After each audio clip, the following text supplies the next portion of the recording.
കുഴപ്പത്തിലാണ് ഉറങ്ങുന്നത്. അത് കാരണം എന്താണ്? അത് കാരണം വേണ്ട. കാരണം അമ്മ പറഞ്ഞതേ കേൾക്കുള്ളൂ. അമ്മയാണ് എല്ലാം. അമ്മയില്ലാതെ ഇയാൾക്ക് ഉണയിക്കാൻ പറ്റില്ല. അത് തെറ്റാണെന്നല്ല, ബിയോണ്ട് എ ലിമിറ്റാണ്. ഒരു പ്രായം കഴിയുമ്പോൾ നമ്മൾ അമ്മയുടെ ബഹുമാനം, സ്നേഹം, ആദരവെല്ലാം ഉണ്ട്. പക്ഷെ അമ്മ മാത്രം എന്നുള്ള അവസ്ഥയിലേക്ക് എത്തിയാൽ അത് ഡിപ്പെൻഡൻസിയാണ്, അത് നെഗറ്റീവാണ്. അതുകൊണ്ട് പിന്നീട് മനസ്സിലായി ഒരു കാരണവശാൽ അവർ വേണ്ടെന്ന് പറഞ്ഞു. അപ്പൊ ആ പയ്യന്റെ വിവാഹം കഴിഞ്ഞു. ആ വീട്ടിൽ ഇപ്പൊ പ്രോബ്ലം ഉള്ളത് വേറൊരു വിവാഹം നടന്നു, ഇതേ പ്രോബ്ലമാണ്. അപ്പൊ ഇത് നമുക്കറിയാൻ എന്താ വഴി? 5-ാം ഭാവത്തിൽ ശനിയാണ് ഒരാൾക്കുള്ളത്. അപ്പൊ എന്താ ചെയ്യാം? നല്ല കപ്പാസിറ്റി ഉള്ള വ്യക്തിയാണെങ്കിൽ സർദാർ KM പണിക്കരെ കുറിച്ച് നിങ്ങൾ കേട്ടിട്ടുണ്ടാവില്ലേ?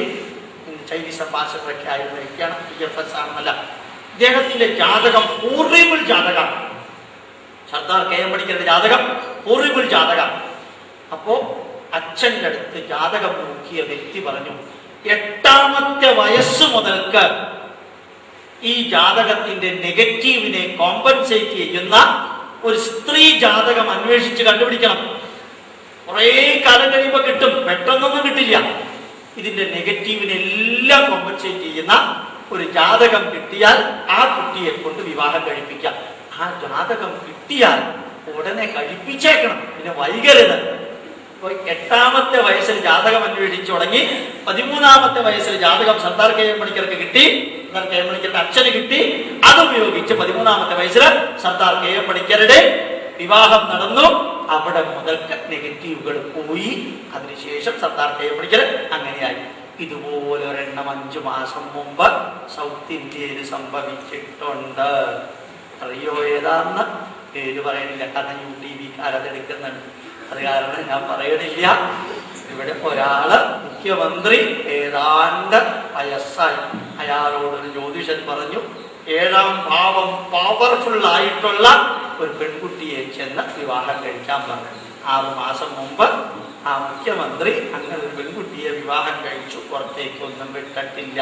ഞാൻ നിങ്ങളോട് പറഞ്ഞു എന്ന് വിചാരിക്കേണ്ട, മൈക്കിലൂടെ മാത്രമാണ് എന്ന് വിചാരിച്ചേക്കും. കാരണം അങ്ങേരുടെ അടുത്ത് ഏതാണ്ട് തീരാറായി എന്ന് പറയുമ്പോൾ പെണ്ണിന്റെ ജാതകം കൊണ്ട് ആണിന് ആയസ് വലിച്ചു വീട്ടാൻ വേണ്ടി ചെയ്തിട്ടുണ്ട്.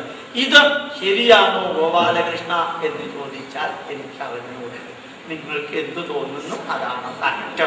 ഞാൻ നിങ്ങളോട് പറയാൻ ആഗ്രഹിച്ചത്, ജാതകത്തിൽ 6ാം ഭാവം ചില സമയത്ത് നോക്കിയാൽ അറിയാം. 6ാം ഭാവവും ലഗ്നവും ഒരുമിച്ചിരിക്കുന്നു. നല്ല പാർട്ടി, സ്മാർട്ട്, കള്ളത്തരം മാത്രമേ മനസ്സിലുണ്ടാവുള്ളൂ. ഒരു സംശയമില്ല. 6ഉം ലഗ്നവും ചേർന്നിട്ടുണ്ടെങ്കിൽ ഇയാൾ കള്ളത്തരം ഉണ്ടാവാണ്ടിരിക്കില്ല. അതാണ്. പിന്നെ ആ 6ൽ ചൊവ്വ ഉണ്ടെങ്കിൽ ഇയാൾക്ക് ഹൈപ്പർ അസിഡിറ്റി ഉണ്ടാവാണ്ടിരിക്കില്ല. അയാൾ എത്ര തിന്നാലും മതിയാണ്. വീട്ടിലേക്ക് വരുമ്പോൾ നേരത്തെ ചോദിച്ചേക്കാം എന്തൊക്കെ ഉണ്ടാക്കി വെക്കണം. 6ാം ഭാവത്തിൽ ചൊവ്വയുള്ള പാർട്ടി വരുമ്പോൾ ചോദിച്ചു വെച്ചേക്കാം എത്ര ഉഴുന്നോടെ ഉണ്ടാക്കണം. കാരണം നെഞ്ചുവേദന ഉണ്ടാകും. നെഞ്ചുവേദന ഉണ്ടാവാൻ കാരണം എന്താ? തിന്നുന്നതിന് മുമ്പ് തിന്നത് ദഹിക്കുവേ. അത് കാരണമാണ് ഈ പറ്റുന്നത്.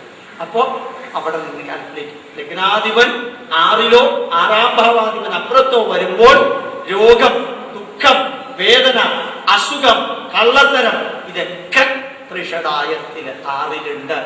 ഇത് ഞാൻ നിങ്ങളോട് പറയാൻ കാരണം ഇതെല്ലാം നമുക്ക് ഉപയോഗിക്കാം എന്നേ ഞാൻ പറയുന്നുള്ളൂ. അത് 6ാം ഭാവത്തിൽ ലഗ്നാധിപനും ലഗ്നാ ഭാവാധിപൻ 6ാമത്തിലും ഉണ്ടെങ്കിൽ ഇതെല്ലാം വരുന്നതാണോ? അങ്ങനെയല്ല ഇതിന്റെ അർത്ഥം. മറ്റു ഗ്രഹങ്ങളെല്ലാം ഇവിടെ നിൽക്കുന്നു. ടോട്ടൽ നെഗറ്റീവുകൾ എത്രയുണ്ട്, അതിൽ നിന്ന് ടോട്ടൽ പോസിറ്റീവുകൾ എത്രയുണ്ട്, എന്നിട്ടൊന്ന് കോമ്പൻസേറ്റ് ചെയ്യാൻ ശ്രമിക്കണം. നോക്കിയാൽ നിങ്ങൾക്കറിയാം, ജഗജീവൻ റാമിന്റെ മകള് IAS ഇന്റർവ്യൂവിന് പോയി. ഒറ്റ ചോദ്യമേ ചോദിച്ചുള്ളൂ. ഒറ്റ ചോദ്യം. എന്താ ചോദിച്ചത്? Why you are thinking for opting to IAS? Answer, I am the daughter of Jagjivan Ram. Okay, you can go. എന്താ കാരണം? അച്ഛൻ ഇന്ത്യയിൽ പ്രധാനമന്ത്രി ആയിരുന്നു കുറച്ചു കാലത്തേക്കാണെങ്കിലും, കുറച്ചു കാലത്തേക്ക് ഉപപ്രധാനമന്ത്രിയായിരുന്നു. പ്രധാനമന്ത്രിയും ഉപപ്രധാനമന്ത്രിയുമായ ഒരു വ്യക്തിയുടെ മകൾക്ക് കുറെ അധികം ക്വാളിറ്റി നമ്മൾ എക്സ്പെക്ട് ചെയ്യുന്നുണ്ട്. ആ അന്തരീക്ഷത്തിൽ ജനിച്ചു വളർന്നത് കൊണ്ട്, അതുകൊണ്ട് മറ്റു ചോദ്യങ്ങൾ ചോദിക്കുന്നതിനേക്കാൾ നിങ്ങൾക്ക് പോകാം. നമ്മളും ഇത് തന്നെയാണ്. ചിലതെല്ലാം നമ്മൾ നോക്കുമ്പോൾ കുറേ പാരാമീറ്റേഴ്സ് നമ്മൾ എടുക്കാം. ആ പാരാമീറ്റേഴ്സിന്റെ പ്ലസുകളും മൈനസുകളും എടുത്ത് മറ്റോരോന്നും നോക്കാം. ഓരോന്നും നോക്കിയിട്ടാണ് 9 ഗ്രഹങ്ങള്, 12 രാശികള്, 12 combinations, 9:12, the whole raised to 12. ഇത്രയും പെർമ്യൂട്ടേഷൻ കോമ്പിനേഷൻ ആണ് നമ്മുടെ മുമ്പിൽ വരിക. 9:12, the whole raised to 12 permutation combination വരുമ്പോൾ കുറെ അധികം പ്ലസുകളും മൈനസുകളും എല്ലാം എടുക്കണം. ഇതെല്ലാം എടുത്ത് നമുക്ക് ഏതാണ്ട് പ്രധാനപ്പെട്ടതെല്ലാം നോക്കാം. നമ്മൾ ചിലപ്പോൾ പറയാറുണ്ട്, ഉണ്ണിയെ കണ്ടാൽ അറിയാം ഊരിലെ പഞ്ഞം. അച്ഛന്റെയും അമ്മയുടെയും ബാക്ക്ഗ്രൗണ്ട്, തറവാടിന്റെ ബാക്ക്ഗ്രൗണ്ട്, പഠിച്ച സ്കൂളിന്റെ ബാക്ക്ഗ്രൗണ്ട്, ഇയാളുടെ ജാതിയുടെയോ മതത്തിന്റെയോ ബാക്ക്ഗ്രൗണ്ട്, ഇയാളുടെ കൂട്ടുകാരുടെ ബാക്ക്ഗ്രൗണ്ട്, ഇങ്ങനെ ഒരു 5-6 കാര്യങ്ങൾ നോക്കിയാൽ ആ വ്യക്തിയെ കുറിച്ച് ഏകദേശം അറിയാമെന്ന് പറയുന്നത് പോലെ ജാതകത്തില് ഒരു 5-6 പാരാമീറ്റർ നോക്കാം. ലഗ്നം എവിടെ നിൽക്കുന്നു, അതുപോലെ തന്നെ ചന്ദ്രൻ എവിടെ നിൽക്കുന്നു. ലഗ്നത്തിൽ സൂര്യൻ ഇരിക്കുന്നതിന്റെ 7-ാം ഭാവത്തിലാണോ ചന്ദ്രൻ എങ്കിൽ വെളുത്ത വാവിന്റെ അന്നാണ്, ഏതാണ്ട് ആ ദിവസത്തിന്റെ അന്നാണ് കുട്ടി ജനിച്ചത്. വെളുത്ത വാവിന്റെ അന്ന് ജനിച്ച കുട്ടിക്ക് മനസ്സ് നല്ല രീതിയിൽ ഓപ്പൺ ആയിരിക്കും, നല്ല രീതിയിൽ അറിവിന്റെ പാരമ്പര്യം ഉണ്ടായിരിക്കും. സൂര്യനും ചന്ദ്രനും ഓപ്പോസിറ്റ് രാശികളിൽ വരുന്നത് കൊണ്ട് ചൊവ്വ എവിടെ നിൽക്കുന്നു, ശനി എവിടെ നിൽക്കുന്നു, അതിന്റെ ഇമ്പാക്ട് എവിടെയുണ്ട്, ശത്രുക്ഷേത്രം എവിടെ, മിത്രക്ഷേത്രം എവിടെ, ഇതെല്ലാം നോക്കി കഴിയുമ്പോൾ പെട്ടെന്ന് തന്നെ ഏകദേശം ഒരു ഐഡിയ കിട്ടും.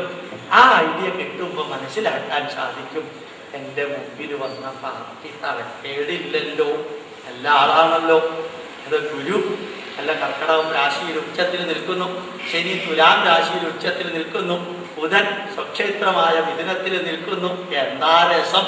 മേടം അവസാനത്തിലാണ് സൂര്യനെങ്കിലും മേടം സൂര്യൻ സ്വക്ഷേത്രത്തില്, സൂര്യൻ മേടം രാശി ഉച്ചക്ഷേത്രത്തിൽ നിൽക്കുന്നു.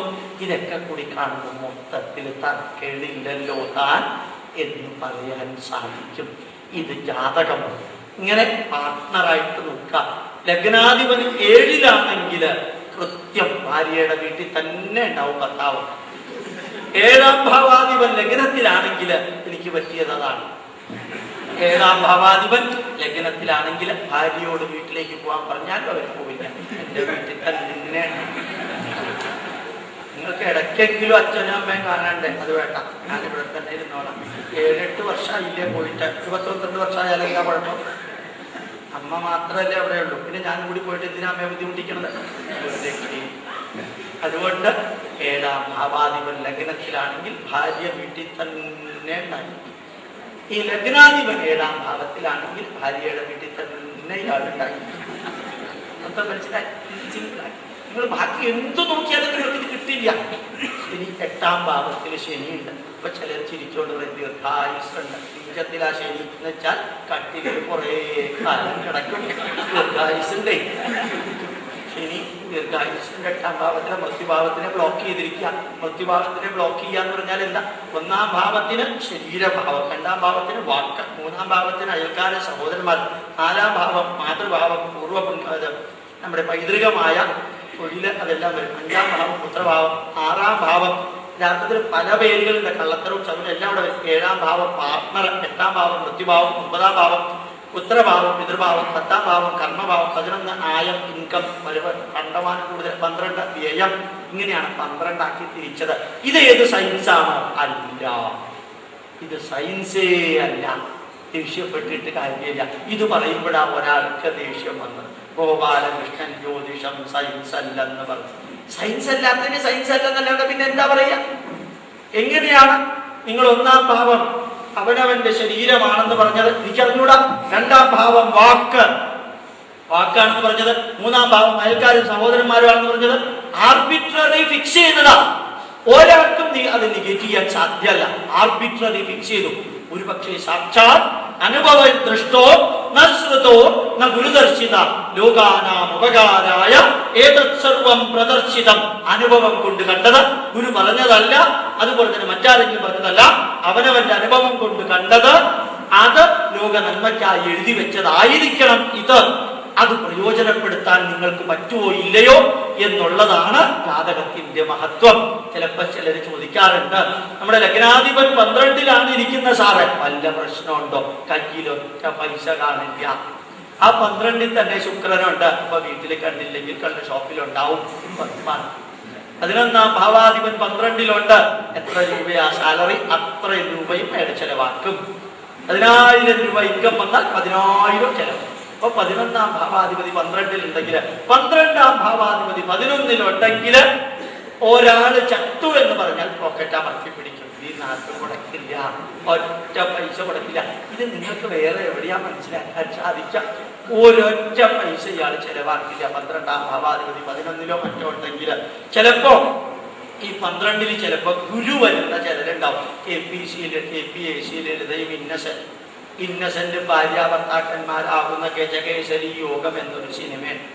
അതിൽ എന്തെങ്കിലും സംഭവിച്ചാൽ, ഇന്നസെന്റിന് എന്തെങ്കിലും സംഭവിച്ചാൽ KPAC-യിൽ എഴുതും, അയ്യോ ഗുരുവായൂരപ്പ ഞാനൊരു തുലാഭാരം നടത്തിയാക്കാമെന്ന്.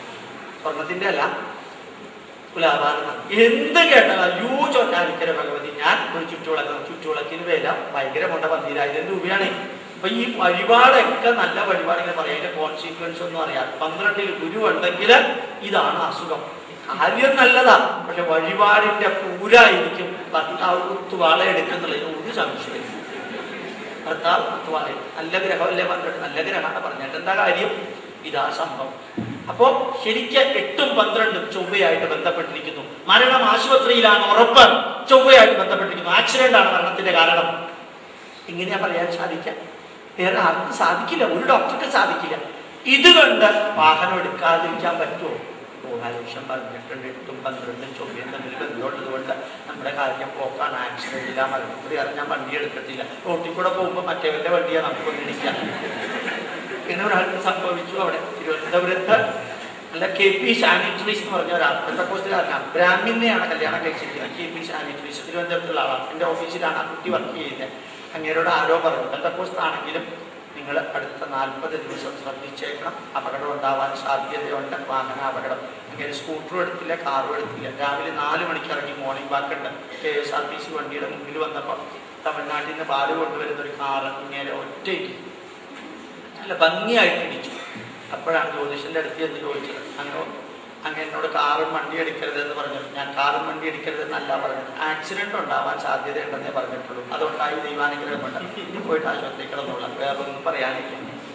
അപ്പോൾ ശരിക്കും പറഞ്ഞാൽ ചില പ്രഡിക്ഷൻസ്, അതിൻ്റെ അർത്ഥം ഈ പ്രഡിക്ഷൻസ് എല്ലാം കേട്ട് ഞാൻ നെർവസായി തൂങ്ങിച്ചാവണം എന്നാണോ? അല്ല. ശരിക്കും കൃത്യമായിട്ട് നമ്മൾ ഒരു വരി പറയാൻ ആഗ്രഹിക്കുകയാണ്. ചിലപ്പോൾ നമ്മൾ പറയുകയാണ്, നിങ്ങളൊന്ന് ശ്രദ്ധിക്കും. എനിക്കറിയാം, എൻ്റെ ജാതകം കൊണ്ടുപോയിട്ട് ഒരു ജ്യോത്സ്യൻ്റെ എഴുതാൻ കൊടുത്ത സമയത്ത് ഇദ്ദേഹം നോക്കിയിട്ട് പറഞ്ഞു, ഇയാളിപ്പോൾ ജീവിച്ചിരിക്കില്ലല്ലോ, പിന്നെ എന്തിനാ ഇത് എഴുതുന്നത് എന്നാണ് എന്നോട് ചോദിച്ചത്. എന്നോടല്ല, എൻ്റെ ചേട്ടനോട് ചോദിച്ചത്. അപ്പോൾ ചേട്ടൻ പറഞ്ഞു, ഇയാൾ ജീവിച്ചിരിപ്പുണ്ട്. എത്ര ആക്സിഡന്റ് കഴിഞ്ഞു, മരണത്തിൻ്റെ വായിൽ നിന്ന് തിരിച്ചു വന്ന ആക്സിഡന്റ് കഴിഞ്ഞില്ലേ? അത് സത്യമായി. 8 മാസം കൊണ്ട് 11 ആക്സിഡന്റ്, 3 പ്രാവശ്യം എൻ്റെ വീടിന് ലൈറ്റ്നിങ് അടിച്ചു. എൻ്റെ വീടിലെ മൊത്തം ഇലക്ട്രിക്കൽ കണക്ഷൻ ഉരുകിപ്പോയിട്ടുണ്ട്. ഇപ്പോഴും നിങ്ങൾ വന്നാൽ കാണാൻ സാധിക്കും. KSRTC വണ്ടിയിൽ 3 പ്രാവശ്യം ആക്സിഡന്റ്. ആക്സില് പൊട്ടി വണ്ടിയുടെ അകത്ത് കൂടെ വന്നത് എൻ്റെ തലക്കിട്ടടിച്ചു. KSRTC വണ്ടിയിൽ കിളിമാനൂരിൽ വെച്ചിട്ട് എത്ര ആക്സിഡന്റ്. സ്കൂട്ടർ എടുത്ത് മുമ്പോട്ട് പോകുന്ന സ്കൂട്ടറിൽ കണക്ഷൻ വിട്ടു വണ്ടി അതേപോലെ പുറകോട്ട് വന്ന ഭാഗ്യം കൊണ്ട് ഞാനും എൻ്റെ ഭാര്യയെ ഒരുമിച്ച് തോട്ടില്ല. അവസാനം സെപ്റ്റംബർ മാസം 27-ാം തീയതി എൻ്റെ സമയം കഴിയുകയാണെന്ന് എനിക്കറിയാം. അപ്പോൾ 25-ാം തീയതി എൻ്റെ ഭാര്യ പറഞ്ഞു, പക്ഷെ പരിപാടി ഞാൻ പറഞ്ഞില്ല. 25-ാം തീയതി ഭാര്യ എന്ന് പറഞ്ഞു, ഈ സ്കൂട്ടർ എത്ര ആക്സിഡൻ്റ് ആയി, ഇനി ഒന്ന് പെയിന്റ് ചെയ്തുകൂടെ ശരിയാക്കി. അപ്പം ഞാൻ ഇനി ഒരെണ്ണം കൂടിയോ, അതും കൂടി കഴിഞ്ഞാൽ പിന്നെ സ്കൂട്ടർ റിപ്പയറിങ്ങിന് കൊടുക്കലാണെന്ന് പറയലും മുമ്പിൽ കൂടെ ഒരു വെജിറ്റബിൾ കൊണ്ടുപോകുന്ന സ്ത്രീ ക്രോസ് ചെയ്തു. ഒറ്റയടി ഞാൻ ഹോസ്പിറ്റലിനകത്ത് എൻ്റെ ഭാര്യ പെട്രോൾ പമ്പിൽ അവിടെ നിന്ന് എഴുന്നേറ്റിരുന്ന് പറഞ്ഞു, ഇനിയില്ല 11 കഴിഞ്ഞു. എഴുന്നേറ്റ് 2 ആശുപത്രി കിടന്നു. ഇനി സ്കൂട്ടർ റിപ്പയർ ചെയ്യാൻ കൊടുക്കും, ഇനി കൊടുക്കും, കഴിഞ്ഞു. 11 കഴിഞ്ഞ സ്ഥിതിക്ക് പോകണം. ഇത് കാൽക്കുലേറ്റ് ചെയ്യാൻ സാധിക്കും, പക്ഷെ അന്ധമായിട്ട് അതിലേക്ക് ഫോളോ ചെയ്തേക്കരുത്. ഞാൻ പറയുന്നത് അവസാനത്തെ വാക്കാണെന്ന് ധരിച്ചേക്കരുത്. നമുക്ക് ചില ദശയും അപഹാരവും എല്ലാം നോക്കിയിട്ട് ഇപ്പം പറയാൻ സാധിക്കും. ഈ 12 ഭാവം ഇതെല്ലാം കാൽക്കുലേറ്റ് ചെയ്ത് തിരുവനന്തപുരത്തെ SS സ്ട്രീറ്റിൽ താമസിക്കുമ്പോൾ തൊട്ടപ്പുറത്തുള്ള തമിഴ് ബ്രാഹ്മണ സ്ത്രീ വന്ന് പറഞ്ഞു, നീതാൻ എന്നോട് തടവ്, മകൻ വേലിക്കിടയാൽ മകനെ വിവാഹം കഴിഞ്ഞിട്ടില്ല, 41ാമത്തെ വയസ്സിലെ വിവാഹം നടക്കുള്ളൂ എന്നാണ് പറഞ്ഞിരിക്കുന്നത്. എൻ്റെ മകൻ 31 വയസ്സേ ആയുള്ളൂ. എന്തായാലും എൻ്റെ മകന് കഴിയുന്നതും നേരത്തെ ഒരു വിവാഹം കഴിച്ചു തരണം. നീ വിചാരിച്ചാൽ സാധിക്കും. ഞാൻ എങ്ങനെ ഇവന് വിവാഹം കഴിച്ചു കൊടുക്കാൻ സാധിക്കും? എൻ്റെ ജാതകം നോക്കിയിട്ട് പറഞ്ഞു. 41-ലാണെന്ന് ആരൊക്കെയോ പറഞ്ഞു. ഞാൻ പറഞ്ഞു ഞാൻ നോക്കാം. നോക്കിയതിന് ശേഷം കാൽക്കുലേറ്റ് ചെയ്ത് അതിൻ്റെ ദശയെടുത്ത് അപഹാരമെടുത്ത് സ്ഫുടമെടുത്ത് ചിത്രമെടുത്ത് കാൽക്കുലേറ്റ് ചെയ്തിട്ട് പറഞ്ഞു, നിങ്ങളുടെ അനിയൻ നിങ്ങളുമായിട്ട് ശത്രുത്വത്തിലാണ്, അനിയൻ്റെ അടുത്ത് എന്ന് പറയാം, എൻ്റെ മകന് ഒരു കല്യാണം നടത്തി തരണം എന്ന് പറയാം. ജൂൺ മാസം 16-നും ജൂൺ മാസം 30-നും ഇടയ്ക്ക് മകൻ്റെ കല്യാണം നടക്കും. ഷേവി ചെയ്യുന്ന ഒരു കുട്ടിയാണ് മരുമകളായിട്ട് വരുന്നത്. ഷേവി ചെയ്യുന്ന പെൺകുട്ടിയാണ്, തമിഴ് ബ്രാഹ്മണാണ്. ഷേവി ചെയ്യുന്ന ഒരു കുട്ടിയാണ് മരുമകളായിട്ട് വരുന്നത്. ആ കുട്ടി വീട്ടിലേക്ക് കാല് കുത്തിയാൽ ആ വീടിന്റെ സർവ്വ സ്വസ്ഥതയും തീരും. ഇത് തയ്യാറാണെങ്കിൽ കല്യാണം കഴിച്ചോളാം. ഒരു കുഴപ്പമില്ല, എൻ്റെ മരുമകളെ ഞാൻ നല്ലോണം നോക്കിക്കോളാം, ഒരു പ്രശ്നം ഉണ്ടാവില്ല പറഞ്ഞു. ഞാൻ പറഞ്ഞു ഈ കല്യാണം നടക്കും, പക്ഷേ സ്വസ്ഥത പോയാൽ ഞാൻ പറഞ്ഞിട്ടാണെന്ന് പറഞ്ഞേക്കുന്നത്. ഏതായാലും അതിൻ്റെ അടുത്തേക്ക് പിന്നത്തെ ദിവസം ഞാൻ കാനഡയിലേക്ക് പോയി. പിന്നെ പറഞ്ഞു ജൂൺ മാസം 27-ാം തീയതി രാത്രി ഗോതൂളി ലഗ്നത്തില് ഭംഗിയായിട്ട് ആ പയ്യന്റെ വിവാഹം നടന്നു. PRS ഹോസ്പിറ്റലിൽ സർജറി ഡിപ്പാർട്ട്മെന്റിൽ നേഴ്സാണ് കുട്ടി. കുട്ടിയുടെ ജോലി എന്നത് മനസ്സിലായില്ല. ഏതായാലും സർജറി ഡിപ്പാർട്ട്മെന്റിൽ സർജറി വിങ്ങിൽ നേഴ്സായിട്ട് കുട്ടിയെ വിവാഹം കഴിച്ചു. ഇതുവരെ ജൂൺ മാസം 30 കഴിഞ്ഞു. അടുത്ത മാസം 1-ാം തീയതി മുതൽ ആ വീട്ടിനകത്തുനിന്ന് പാത്രവും പുറത്തേക്ക് വരാൻ ഞാൻ ഒന്നും പറഞ്ഞിട്ടില്ല. കൃത്യം ഇന്നും ആ വീട്ടിൽ പോയാൽ നിങ്ങൾക്ക് കാണാൻ സാധിക്കും. പിന്നെ പാരൻ തള്ളകളെ മരിച്ചു. ഇപ്പം മറ്റേ 2 പേരും മാത്രമേ ഉള്ളൂ. അത് മാത്രമല്ല, ആ അമ്മാവന്റെ ബന്ധുവാണ് കോഴിക്കോട് നിന്ന് വന്നിട്ട് ഒരു പെണ്ണിനെ കണ്ട് വിവാഹം കഴിച്ചതാണ്. ചിലതൊക്കെ നമുക്ക് പ്രയോഗിക്കാം. ഞാൻ ഇപ്പോഴും നിങ്ങളോട് പറയാൻ ആഗ്രഹിക്കുന്നത്, ഈ ജാതകം അവസാനത്തെ വാക്കാണെന്ന് പറഞ്ഞ് മുമ്പോട്ട് പോകരുത്. പ്രയോഗിക്കാൻ സാധിക്കുന്ന അത്രയും എടുക്കാം. എല്ലാം അങ്ങനെയാണല്ലോ. ആയുർവേദ ഡോക്ടറിന്റെ അടുത്ത് പോകുമ്പോൾ ഡോക്ടർ പറയും, ഇത്രയും ദിവസം കഴിച്ച അലോപ്പതി മരുന്നിന്റെ എഫക്റ്റ് മാറ്റിയതിന് ശേഷമേ ആയുർവേദം കൊണ്ട് ട്രീറ്റ് ചെയ്യാൻ പറ്റുള്ളൂ. അതിന്റെ അർത്ഥം എന്താണ്? ആയുർവേദ ഡോക്ടറിന്റെ ദൃഷ്ടിയിൽ അലോപ്പതി ഡ്രഗ് പോയിസൺ ആണ്, അതിന്റെ എഫക്റ്റ് മാറണം. അതിന്റെ അർത്ഥം അലോപ്പതി ഡേഞ്ചറസ് ആണെന്നല്ല. ആയുർവേദ ഡ്രഗിന്റെ ട്രീറ്റ്മെന്റിന് അലോപ്പതി സ്യൂട്ടബിൾ അല്ല. അലോപ്പതി ഡ്രഗില് ട്രീറ്റ് ചെയ്ത വ്യക്തിക്ക് പെട്ടെന്ന് ഹോമിയോപ്പതി ഏൽക്കില്ല. അത് പറയുമ്പോൾ അലോപ്പതിക്കൽ ട്രീറ്റ്മെന്റിന് ഹോമിയോപ്പതിക്കാരോട് പുച്ഛാണ്, അലോപ്പതിക്കാർക്ക് ഇത് ആയുർവേദത്തിനോട് പുച്ഛാണ്. ആയുർവേദക്കാർക്ക് അറിയാം അലോപ്പതിക്കാർ യൂസ്ലെസ് ആണ്. ഇങ്ങനെ പലതും അങ്ങോട്ടും ഇങ്ങോട്ടും പറയും. എത്ര അഭിപ്രായം ഉണ്ടെങ്കിൽ നമുക്കെന്താ? ഏതഭിപ്രായം നമുക്കെന്താണ്? ശിരോദർശനമായാലെന്താ, ഭൂസ്പർശനമായാലെന്താ, കടിബന്ധനമായാലെന്താ, രോദനമായാലെന്താണ്? ഈ ജാതകപ്രകാരം ഇങ്ങനെയെല്ലാം ആകാനാണ് സാധ്യത. അതിന്റെ അർത്ഥം നിങ്ങളെല്ലാവരും ഇതായിരിക്കുമെന്നല്ല. ചിലപ്പോൾ ചിലർ ചോദിക്കാറുണ്ട്, ഇരട്ടകൾ വന്നു കുട്ടി, എന്നിട്ട് ഒരു കുട്ടി എഞ്ചിനീയറായി, മറ്റേ കുട്ടി ചാർട്ടേഡ് അക്കൗണ്ടന്റായി, നിങ്ങൾ എങ്ങനെ വിവരിക്കും? എനിക്ക് അറിഞ്ഞൂടാ എങ്ങനെയാ വിവരിക്കേണ്ടത്. ഇത് വിവരിക്കാനുള്ള ഉത്തരവാദിത്വമൊന്നും ഞാൻ ഏറ്റെടുക്കേണ്ട കാര്യമില്ല. ഞാൻ എന്തിനാ ഏറ്റെടുക്കുന്നത്? വരാഹമിക്കുന്ന മൊത്തം ഗുഡ്വിൽ എഴുതിയിട്ട് എന്നോട് പറഞ്ഞിട്ടുണ്ട്, ഗോപാലകൃഷ്ണൻ താൻ ഇതൊക്കെ വിവരിച്ചോളാം. വേണമെങ്കിൽ എടുക്കുക, വേണ്ടെങ്കിൽ എടുക്കണ്ട. വാദിക്കാനും ജയിക്കാനുമല്ല, അറിയാനും അറിയിക്കാനും വേണ്ടി മാത്രമേ ജാതകം ഉപയോഗിക്കാവൂ. എന്തിനാ വാദിക്കാൻ പോകുന്നത്? ആരാ വാദിക്കാനുള്ള ഉത്തരവാദിത്വം നമുക്ക് തന്നത്? ജ്യോതിഷം മൊത്തം ശരിയാണെന്ന് പ്രൂവ് ചെയ്യാനുള്ള ടോട്ടൽ പേറ്റന്റ് നമുക്ക് ആർക്കെങ്കിലും തന്നിട്ടുണ്ടോ? അദ്വൈതി പറയാത്ത ഇതൊക്കെയാണ് സംഭവിക്കാൻ സാധ്യതയുള്ളത്. ഞാൻ നോക്കുമ്പോൾ ഇതാണ്. കുറച്ചും കൂടി നല്ല ജ്യോതിഷം നോക്കിയാൽ ഒരു പക്ഷേ കുറച്ചും കൂടി സാധിച്ചു എന്ന് വരും. എൻ്റെ അയൽവക്കത്തുകാരൻ ഒരാൾ വന്ന് പറഞ്ഞു, വിവാഹം കഴിച്ചിട്ട് 14 വർഷമായി, അപ്പോൾ എനിക്ക് കുട്ടികളില്ല, എന്താ ചെയ്യാ സാറേ? അത് ഞാൻ വിചാരിച്ച ഒരു രക്ഷയില്ല. നിങ്ങൾക്ക് കുട്ടികളില്ലെങ്കിൽ നിങ്ങൾ തന്നെ വിചാരിച്ചു. എൻ്റെ ജാതകം അനുസരിച്ചിട്ട് എന്താ സംഭവിക്കുക? ജാതകം നോക്കിയപ്പോൾ പെർഫെക്റ്റ് ജാതകം, 5-ാം ഭാവത്തിന് ഒരു കുഴപ്പമില്ല. അപ്പൊ പിന്നെ എങ്ങനെയായി പറയാ? ഞാൻ വെറുതെ ചോദിച്ചു അങ്ങേരുടെ അടുത്ത്, ഈ ജാതകം എഴുതിയ വ്യക്തി ആരാ? ഇങ്ങനെ നല്ലൊരു പ്രൊഫസറായി, കേരള യൂണിവേഴ്സിറ്റിയിലെ പ്രൊഫസറാണ് എഴുതിയത്. അച്ഛൻ എന്താ പ്രൊഫസറോട് പറഞ്ഞിട്ട് പോയത്? അച്ഛൻ ഡേറ്റ് ഓഫ് ടൈം പറഞ്ഞിട്ട് പോയി. അപ്പൊ അച്ഛനെ വിളിച്ചുകൊണ്ടാൻ പറഞ്ഞു. അച്ഛനെ വിളിച്ചുകൊണ്ട് എന്നിട്ട് ചോദിച്ചു, പ്രൊഫസർ മാധവന്റെ അടുത്ത് അങ്ങ് എങ്ങനെയാണ് ടൈം പറഞ്ഞത്? ഞാൻ 9:50 എന്ന് പറഞ്ഞു. ശരി, അദ്ദേഹം എന്താ കേട്ടത്? 9:15 എന്ന് കേട്ടു. 9:50 എന്ന് പറഞ്ഞു, അങ്ങേര് കേട്ടത് 9:15 എന്നാണ്. അപ്പൊ 9:15 ലഗ്നം വെച്ച് കാൽക്കുലേറ്റ് ചെയ്തു. ഇപ്പൊ രാശി മാറിയപ്പോ 5-ാം ഭാവം 4-ാം ഭാവമായി. ഭാവം മാറിയപ്പോഴത്തേക്ക് മൊത്തം തെറ്റി.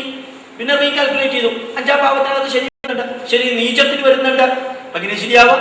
അപ്പൊ കുട്ടികളുണ്ടാവില്ല, നാച്ചുറലിയ. അപ്പൊ പിന്നെ പറഞ്ഞു, ഏതെങ്കിലും വേണമെങ്കിൽ പറയാം, നിങ്ങൾക്ക് എന്തെങ്കിലും ഉപാസനാ മാർഗം താല്പര്യമുണ്ടെങ്കിൽ ചെയ്യാം.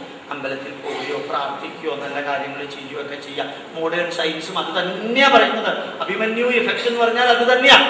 നിങ്ങൾ നല്ല രീതിയിൽ പ്രാർത്ഥിക്കാം, നല്ല രീതിയിൽ മനസ്സ് മുഴുവൻ ഏകാഗ്രമാക്കിയിട്ട് നല്ല രീതിയിൽ ഭക്ഷണം കഴിച്ച് നല്ല കാര്യങ്ങൾ അങ്ങനെ ചിന്തിച്ച് ചെയ്യാം. കുറേ പേർക്ക് കുട്ടിയുണ്ടായിട്ടുണ്ട് അവർക്ക്. അപ്പൊ ചിലപ്പോൾ നമുക്കൊരു ഗൈഡൻസ് കൊടുക്കാൻ സാധിക്കും. അതിന്റെ അർത്ഥത്തില് ജാതകം കൊണ്ട് ഇപ്പൊ വളരെ ശരി അങ്ങനെയൊന്നും ഇല്ല. ഇതിന് ലോകത്തിൽ ഒന്നും ശരി എന്ന് പറയണില്ല, ഒന്നും തെറ്റെന്ന് പറയണില്ല.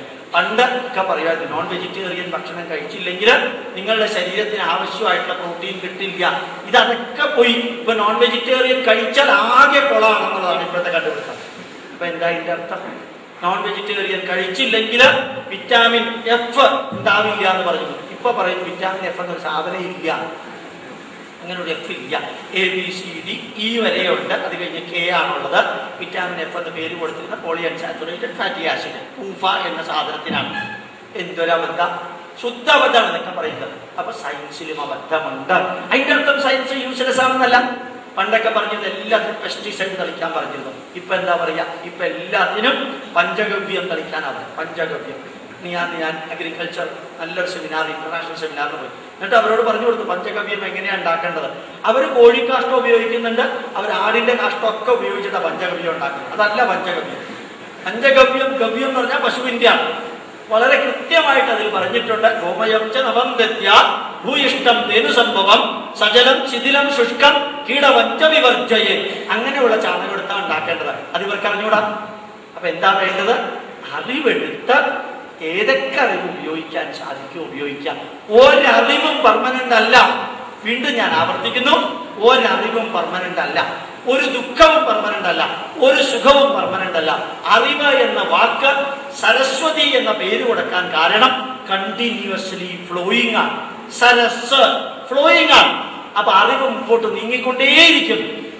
ജ്യോതിഷവും കൂടുതൽ കൂടുതൽ അറിവ് നേടിക്കൊണ്ടേയിരിക്കണം. ജാതകത്തെ കുറിച്ച് എന്ത് ചോദ്യം ഉണ്ടെങ്കിലും ചോദിക്കാം. ഇനി അടുത്തൊരു പോയിന്റ്, പ്രശ്നം വെക്കല്. അത് വളരെ പ്രശ്നമാണ് ഇപ്പോഴല്ലേ. ജാതകവും പ്രശ്നവും തമ്മിൽ കുറച്ച് വ്യത്യാസം എന്റെ ദൃഷ്ടിയിലാണ്. അല്ലാതെ വീക്ഷണമുള്ളവരുണ്ടാവും. ജാതകം റീപ്രൊഡ്യൂസബിൾ ആണ്, റിപ്പീറ്റബിൾ ആണ്. ആ ജാതകം ഗോപാലകൃഷ്ണന്റെ അടുത്ത് കൊണ്ടുവന്ന് ഞാൻ പോയിന്റ് ബൈ പോയിന്റ് എഴുതി വേറൊരാളുടെ അടുത്ത് മറ്റേ ജാതകം വീണ്ടും കൊണ്ടുപോകാം. അയാളോടും പോയിന്റ് ആയിട്ട് എഴുതാൻ പറയാം. ഏതാണ്ട് 80% കറക്റ്റായി ഞങ്ങൾ രണ്ടുപേരും എഴുതിയത്. നല്ല ജ്യോതിഷനാണെങ്കിൽ 80% ജാതകം ആരെഴുതിയാലും കറക്റ്റായിരിക്കും. പ്രശ്നം വെച്ചാൽ അങ്ങനെയല്ല.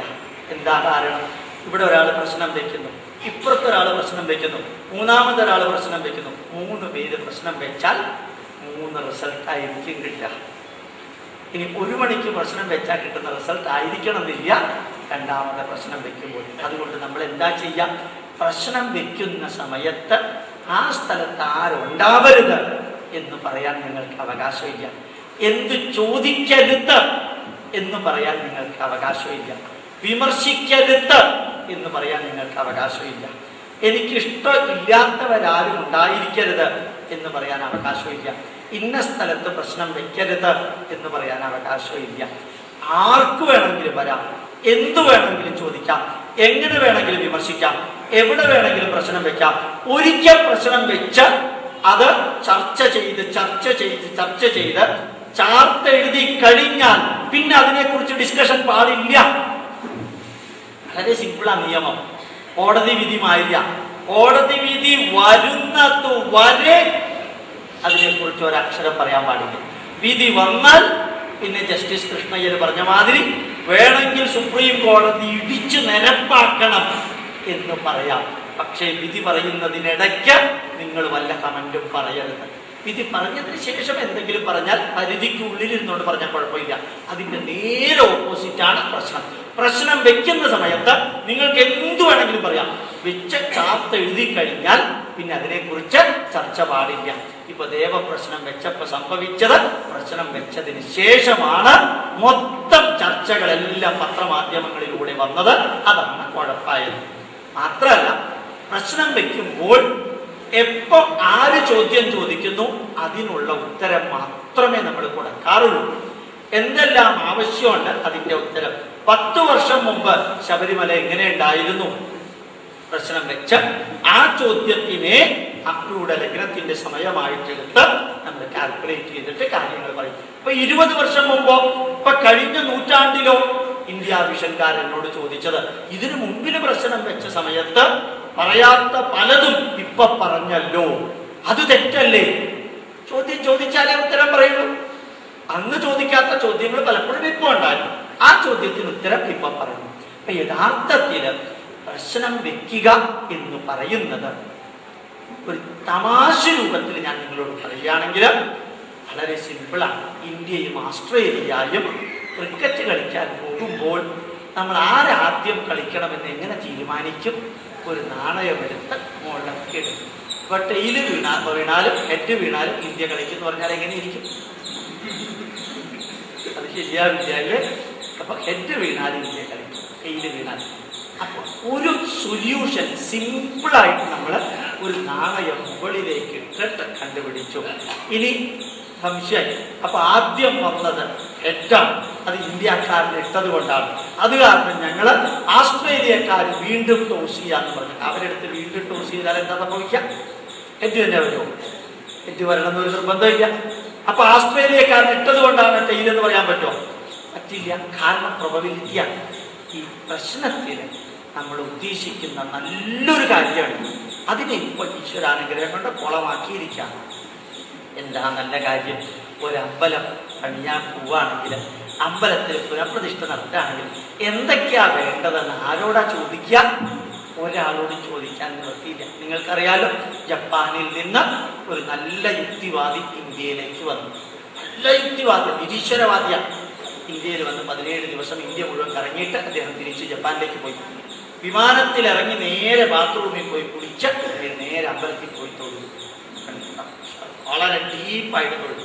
അത്ര ദിവസം അദ്ദേഹം യുക്തിവാദിയായിരുന്നു, നിരീശ്വരവാദിയായിരുന്നു. ഇന്ത്യയിൽ വന്ന് 17 ദിവസം ഇവിടുന്ന് കറങ്ങിക്കഴിഞ്ഞ് തിരിച്ച് ജപ്പാനിൽ ചെന്നപ്പോഴത്തേക്ക് കുളിച്ച് നേരെ അമ്പലത്തിൽ ചെന്ന് പ്രാർത്ഥിക്കാറ്. അവിടുത്തെ പത്രക്കാർക്കൊക്കെ അത്ഭുതമായി, എന്താ ഇത് ഇങ്ങനെ, ഇയാൾ ഇത്ര പെട്ടെന്ന് ഈശ്വര വിശ്വാസിയായത്? അയാളോട് അവരൊക്കെ ചോദിച്ചു. പെട്ടെന്ന് പറഞ്ഞു തീർക്കാം, ഒറ്റ വലിയ കൂടിയുള്ളൂ.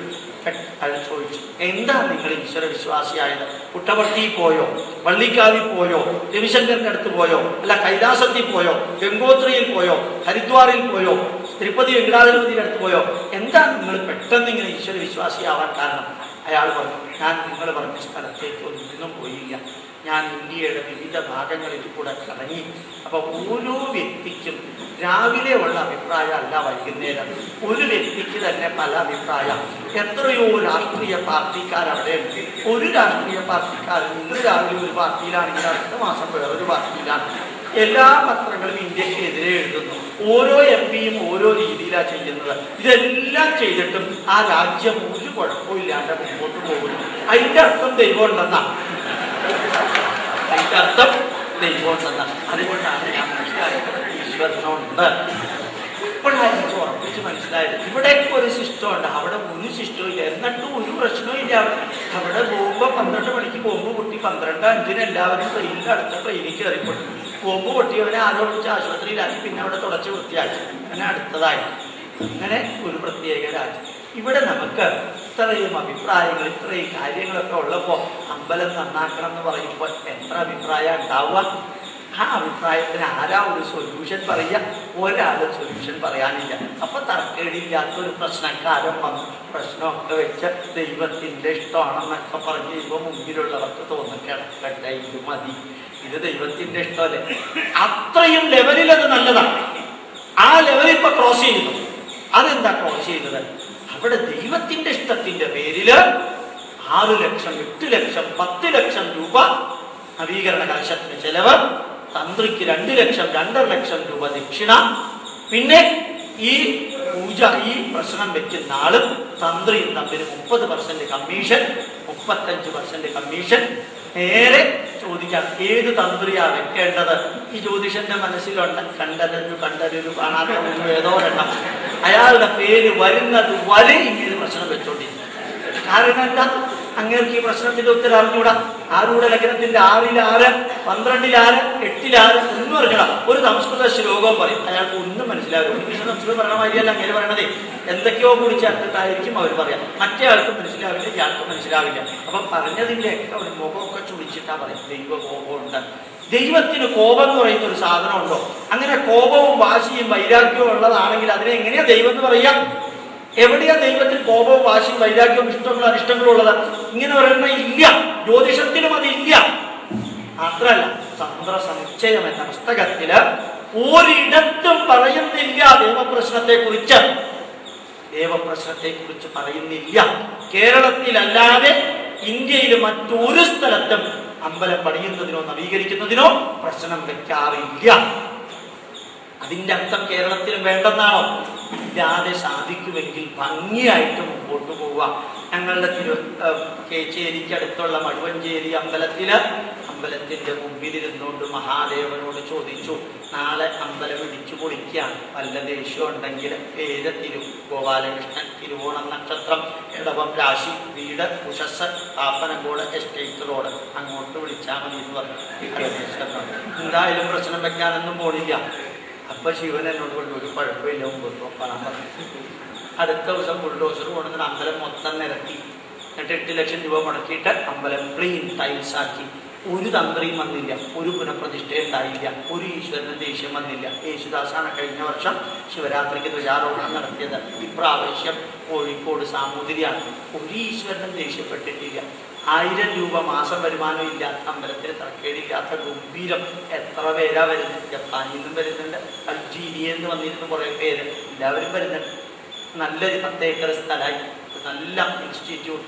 അപ്പോൾ ഈശ്വരന് ദേഷ്യം ഉണ്ടായിരുന്നെങ്കിൽ ഈ മ്യൂസിയം ഉണ്ടാക്കാൻ പറ്റും, ഈ ലൈബ്രറി ഉണ്ടാക്കാൻ പറ്റും, ഈ വീഡിയോ സെന്റർ പറ്റുമോ, ഒരു ക്യാൻറ്റീൻ ഉണ്ടാക്കാൻ പറ്റും, ഹോസ്റ്റൽ, അതുപോലെ തന്നെ ഗസ്റ്റ് ഹൗസ് ഉണ്ടാക്കാൻ പറ്റും, ഓഡിറ്റോറിയം, അത്രയധികം നല്ല രീതിയിൽ വർക്ക് ചെയ്യുന്ന സ്കൂള്. ഇത് പറ്റുമായിരുന്നു ഈശ്വരന് ദേഷ്യം ഉണ്ടെങ്കിൽ. അപ്പം നമ്മൾ എവിടെയോ നമുക്കൊരു ട്രാപ്പിലാവും. ഇപ്പം പ്രശ്നം വെക്കുന്നത് എല്ലാവരും പ്രശ്നം ഉണ്ടാക്കുന്നവരെന്നല്ല പറഞ്ഞത്. തിരുവനന്തപുരത്തെ 3 അൾട്രാ മോഡേൺ ഹോസ്പിറ്റലുണ്ട്. അൾട്രാ മോഡേൺ ഹോസ്പിറ്റലിൽ നടത്തിയ സർവേ അനുസരിച്ച്, പേര് ഞാൻ പറയുന്നില്ല, പറഞ്ഞാൽ അവരേത് ആക്ഷൻ വേണമെങ്കിലും, അതുകൊണ്ട് പറയുന്നില്ല. അൾട്രാ മോഡേൺ ഹോസ്പിറ്റലിൽ നടക്കുന്ന ഹാർട്ട് സർജറിയിൽ 64% സർജറി ഫ്രോഡാണ്. 64% കാർഡിയാക് സർജറി തിരുവനന്തപുരത്ത് നടക്കുന്നത് ഫ്രോഡാണെന്ന് അടിവരയിട്ട് ഡോക്ടർ ഗോപാലകൃഷ്ണൻ പറയുന്നു. എന്താ കാരണം? മെഡിക്കൽ ട്രീറ്റ്മെന്റ് കൊണ്ട് മാറ്റാവുന്ന ചെറിയ അസുഖത്തിന് 2.5 ലക്ഷം രൂപ ഗവൺമെന്റിന്റെ എമൗണ്ട്, അത് ഗവൺമെന്റ് ഓഫീസിൽ വർക്ക് ചെയ്യുന്ന ആളായത് കാരണം റീഇംബേഴ്സ്മെന്റ് ഉള്ളത് കൊണ്ട് ഈ ഹാർട്ട് സർജറി നടത്തിയിട്ട് ഗവൺമെന്റിൽ നിന്ന് റീഇംബേഴ്സ്മെന്റ് കിട്ടാൻ വേണ്ടിയിട്ടുള്ള അണ്ടർസ്റ്റാൻഡിങ്ങിലാണ് 64% സർജറി തിരുവനന്തപുരത്ത് നടക്കുന്നത്. നല്ല ശാസ്ത്രമാണ് കാർഡിയാക് സർജറി. ഉപയോഗിക്കുന്ന രീതി എന്താണ്? അത് തെറ്റാണ് ഉപയോഗിക്കുന്ന രീതി. 2.5 ലക്ഷം രൂപ കിട്ടാൻ വേണ്ടി ഹൃദയത്തിന് വലിയ പ്രോബ്ലം ഇല്ലാത്ത വ്യക്തിയുടെ ഹൃദയം ഓപ്പറേഷന് വിധേയമാക്കുക. അപ്പോഴാണ് മനസ്സിലാക്കുക, നാളെ മുതൽ എൻ്റെ ഹൃദയം ഓപ്പറേഷൻ കഴിഞ്ഞതാണ്.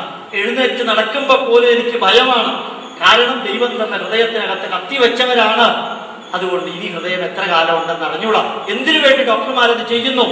ഈ 2 ലക്ഷം രൂപ കിട്ടാൻ വേണ്ടിയിട്ട്. 2 ലക്ഷം രൂപ എന്തിനവർക്ക് കിട്ടണം? 14-15 കോടി രൂപ ബാങ്കിൽ നിന്ന് ലോൺ എടുത്ത് 8-10 നിലകളുള്ള ആശുപത്രികൾ ഉണ്ടാക്കി കോടിക്കണക്കിന് രൂപയുടെ ഇൻഫ്രാസ്ട്രക്ചർ ബിൽഡ് ചെയ്യുന്നതിന്റെ ഇൻട്രസ്റ്റ് കൊടുക്കണ്ടേ? അത് ആരുടെ അടുത്ത് കൊടുക്കും? ഈ ഹൃദയത്തിന് പ്രോബ്ലം ഇല്ലാത്തവന്റെ ഹൃദയം ഓപ്പറേറ്റ് ചെയ്ത് അത് കൊടുക്കും. ഓർമ്മിക്കാം, സയൻസ് ആയതുകൊണ്ട് അതെല്ലാം ശരിയാകണമെന്നില്ല. അതുകൊണ്ട് ഈ ജ്യോതിഷമായതുകൊണ്ട് അതെല്ലാം തെറ്റാകണമെന്നോ ശരിയാകണമെന്നോ ഇല്ല. രണ്ടിലും തെറ്റും ശരികളുമുണ്ട്. അതുകൊണ്ട് പ്രശ്നം വെക്കുന്നത് ഇന്ന് കാട് കയറിയ നെഗറ്റീവിലേക്ക് എത്തുന്നത് കൊണ്ട് തുറന്നു പറയാറുണ്ട്, പ്രശ്നം വെക്കാതെ കാര്യങ്ങൾ കാണാം.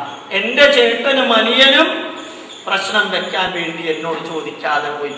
ഇവര് പ്രശ്നം വെക്കാൻ പോയ സമയത്ത് ഇവര് പറഞ്ഞില്ല ജ്യേഷ്ഠാനുജന്മാരാണെന്ന്. അനിയന്റെ കാര്യത്തിന് പ്രശ്നം വെച്ചപ്പോ പറഞ്ഞു അച്ഛന് ഗതി കിട്ടിയിട്ടില്ല. ജ്യേഷ്ഠന്റെ കാര്യത്തിൽ അവിടെ വെച്ച് പ്രശ്നം വെച്ചപ്പോ പറഞ്ഞു എന്റെ ജ്യേഷ്ഠന്റെ അച്ഛന് പൂർണ്ണമായിട്ടും ഗതി പിടിച്ചിട്ടുണ്ട്. മനസ്സിലായല്ലോ? അനിയന്റെ അച്ഛന് ഗതി പിടിച്ചിട്ടില്ല, എന്റെ ജ്യേഷ്ഠന്റെ അച്ഛന് ഗതി പിടിച്ചിട്ടുണ്ട്. ഇപ്പൊ ക്വസ്റ്റ്യൻ മാർക്കായത് എന്റെ അമ്മയുടെ കാര്യം. ഇതാണ് പ്രശ്നം. ഞാൻ അറിഞ്ഞോണ്ട് പറഞ്ഞു, ഞാൻ മറ്റൊരാളുടെ പേര് പറയാതെ എന്റെ തന്നെ പറയാൻ കാരണം അതാണ്. അതായത് പ്രശ്നം വെക്കുന്നത് ചെന്നെത്തുന്നത് ഇവിടേക്കാണ്. ചിലപ്പോ ഒക്കെ നമ്മൾ ഇങ്ങനെ പറഞ്ഞുകൊണ്ട് പോകും, വീട്ടിനകത്ത് ഇവിടെ ഇങ്ങനെ മരിച്ചുപോയ ആത്മാക്കൾ വീട്ടിൽ ഇങ്ങനെ കറങ്ങി നടക്കാം. അത് കേൾക്കുമ്പോൾ തന്നെ ആ വീട്ടിലുള്ളവരുടെ ജീവന്റെ പകുതി പോയി. ഈ അപ്പൂപ്പനാണ് ആ ആത്മാക്കളെ ഇങ്ങനെ നിയന്ത്രിക്കുന്നത്. അപ്പൊ എന്താ ചെയ്യുക? ഒരു സുദർശന ഹോമം നടത്തണം. അത് ഇന്ന തന്ത്രിയെ കൊണ്ട് തന്നെ നടത്തണം. ഈ ആത്മാവിനെ വീട്ടിൽ ചുറ്റിക്കറങ്ങാനാണോ ജോലിയുള്ളത്? വേറൊരു പണിയില്ലേ? എന്തായി? അപ്പൊ ഈ അമേരിക്കയിലും ജർമ്മനിയിലൊന്നും ആത്മാക്കളില്ലേ? അവിടെ ഒന്നും ഇതില്ലല്ലോ. എന്താ പ്രേതം എന്ന വാക്കിന്റെ അർത്ഥം എന്നറിയോ? പ്രകർഷേണ യദ്ഗതം തത്പ്രീത. അതാ ചൈതന്യവത്തായി ഈ ഭൂമിയിൽ നിന്ന് ഇഹലോകവാസം വെടിഞ്ഞ വ്യക്തിയുടെ ഡെഡ് ബോഡിക്ക് പറയുന്ന പേരാണ് പ്രേതം. അല്ലാണ്ട് നമ്മൾ പറയുന്ന മാതിരി നമ്മളെ പോലെയുള്ള പാർട്ടിയൊന്നും അല്ല പ്രേതം. അതുപോലെ ഭൂതം, എല്ലാം ഭൂതമാണ്. ഇതിനകത്തിരിക്കുന്നതൊക്കെ ഭൂതങ്ങളാണ്. ഒരു സംശയമില്ല, പഞ്ചഭൂതങ്ങളാണ്. പൃഥിവി, അപ്, തേജ, വായു, ആകാശം. പഞ്ചഭൂതങ്ങൾ കൊണ്ടാണ് നിങ്ങൾ ഉണ്ടാക്കിയത്. നിങ്ങളൊക്കെ ഭൂതങ്ങളാണ്. പിന്നെ നിങ്ങൾ പിശാചുക്കളാണോ എന്ന് എനിക്കറിഞ്ഞൂടാ. നോൺ വെജിറ്റേറിയൻ കഴിക്കുന്ന ഹോട്ടലിൽ കയറിയിട്ടുണ്ടെങ്കിൽ നിങ്ങൾ പിശാചുക്കളാണ്. പിശുനം യദ്ഘാതതി സപിശാചഃ. ഡെഡ് ബോഡി കഴിക്കുന്നവരെ പറയുന്ന പേരാണ് പിശാചുക്കൾ. അപ്പൊ നിങ്ങളിത് കഴിക്കുന്നുണ്ടോ എന്ന് എനിക്കറിഞ്ഞൂടാ. ചിക്കനും മട്ടണും ഫിഷും ഒക്കെ കഴിക്കുന്നുണ്ടെങ്കിൽ നിങ്ങൾ പിശാചുക്കളാണ്. ആ കാറ്റഗറിയിൽ പെടുന്നവരെന്ന് അവിടെ പേര് രജിസ്റ്റർ ചെയ്തേക്കാം. അപ്പോ പിശാച എന്ന് പറയുന്നതിന്റെ സംസ്കൃതാർത്ഥം, ഭൂതം എന്ന് പറയുന്നതിന്റെ സംസ്കൃതാർത്ഥം, പ്രേതം എന്ന് പറയുന്നതിന്റെ സംസ്കൃതാർത്ഥമൊക്കെ വളരെ തെറ്റിദ്ധരിപ്പിക്കുന്ന രീതിയിലാണ് പറയുന്നത്. ആത്മാവ് എത്ര നല്ലൊരു വാക്കാണ്. അതിനെയാണ് വീട്ടിൽ ഇങ്ങനെ ആത്മാവ് ചുറ്റിത്തിരിയുന്നു. മണ്ണാക്ക ഒരു ആത്മാവും ചുറ്റിത്തിരിയില്ല. ഇങ്ങനെ വല്ലതുണ്ടെങ്കിൽ ഗോപാലകൃഷ്ണനെ വിളിച്ചു പറയാം, ഞാൻ വരാം. അതല്ലാതെ ഈ പ്രശ്നം വെക്കാതെ വീണ്ടും ഞാൻ പറഞ്ഞു, പ്രശ്നം വെക്കുന്നതിനെ ഞാൻ ന്യായീകരിച്ചിട്ടുണ്ട്. അതും കൂടി നിങ്ങളുടെ അടുത്ത് പറയാം. റോച്ചസ്റ്റർ യൂണിവേഴ്സിറ്റി, അമേരിക്കയിൽ നിന്നൊരു രാജീവ് എന്ന് പറയുന്ന ഒരു വ്യക്തി എന്നെ വിളിച്ചിട്ട് അദ്ദേഹം പറഞ്ഞു, എൻ്റെ അച്ഛൻ ഗതി പിടിച്ചിട്ടില്ല സാറേ, എൻ്റെ വീട്ടിൽ ഒത്തിരി പ്രശ്നം. അദ്ദേഹം അവിടെ നോബൽ സമ്മാനത്തിന് പേര് നിർദ്ദേശിക്കപ്പെട്ട 18 പേരിൽ ഒരാളാണ്. തിയററ്റിക്കൽ ഫിസിക്സിന്റെ അതിപ്രഗത്ഭനായ ആചാര്യനാണ് അദ്ദേഹം. ഒരു പെക്യൂലിയർ സ്വഭാവമുള്ള മനുഷ്യനാണ്. ആരോ എൻ്റെ പേര് കൊടുത്തിട്ടാണ് വിളിച്ചു പറഞ്ഞത് എൻ്റെ അച്ഛന് ഗതി പിടിച്ചിട്ടില്ല.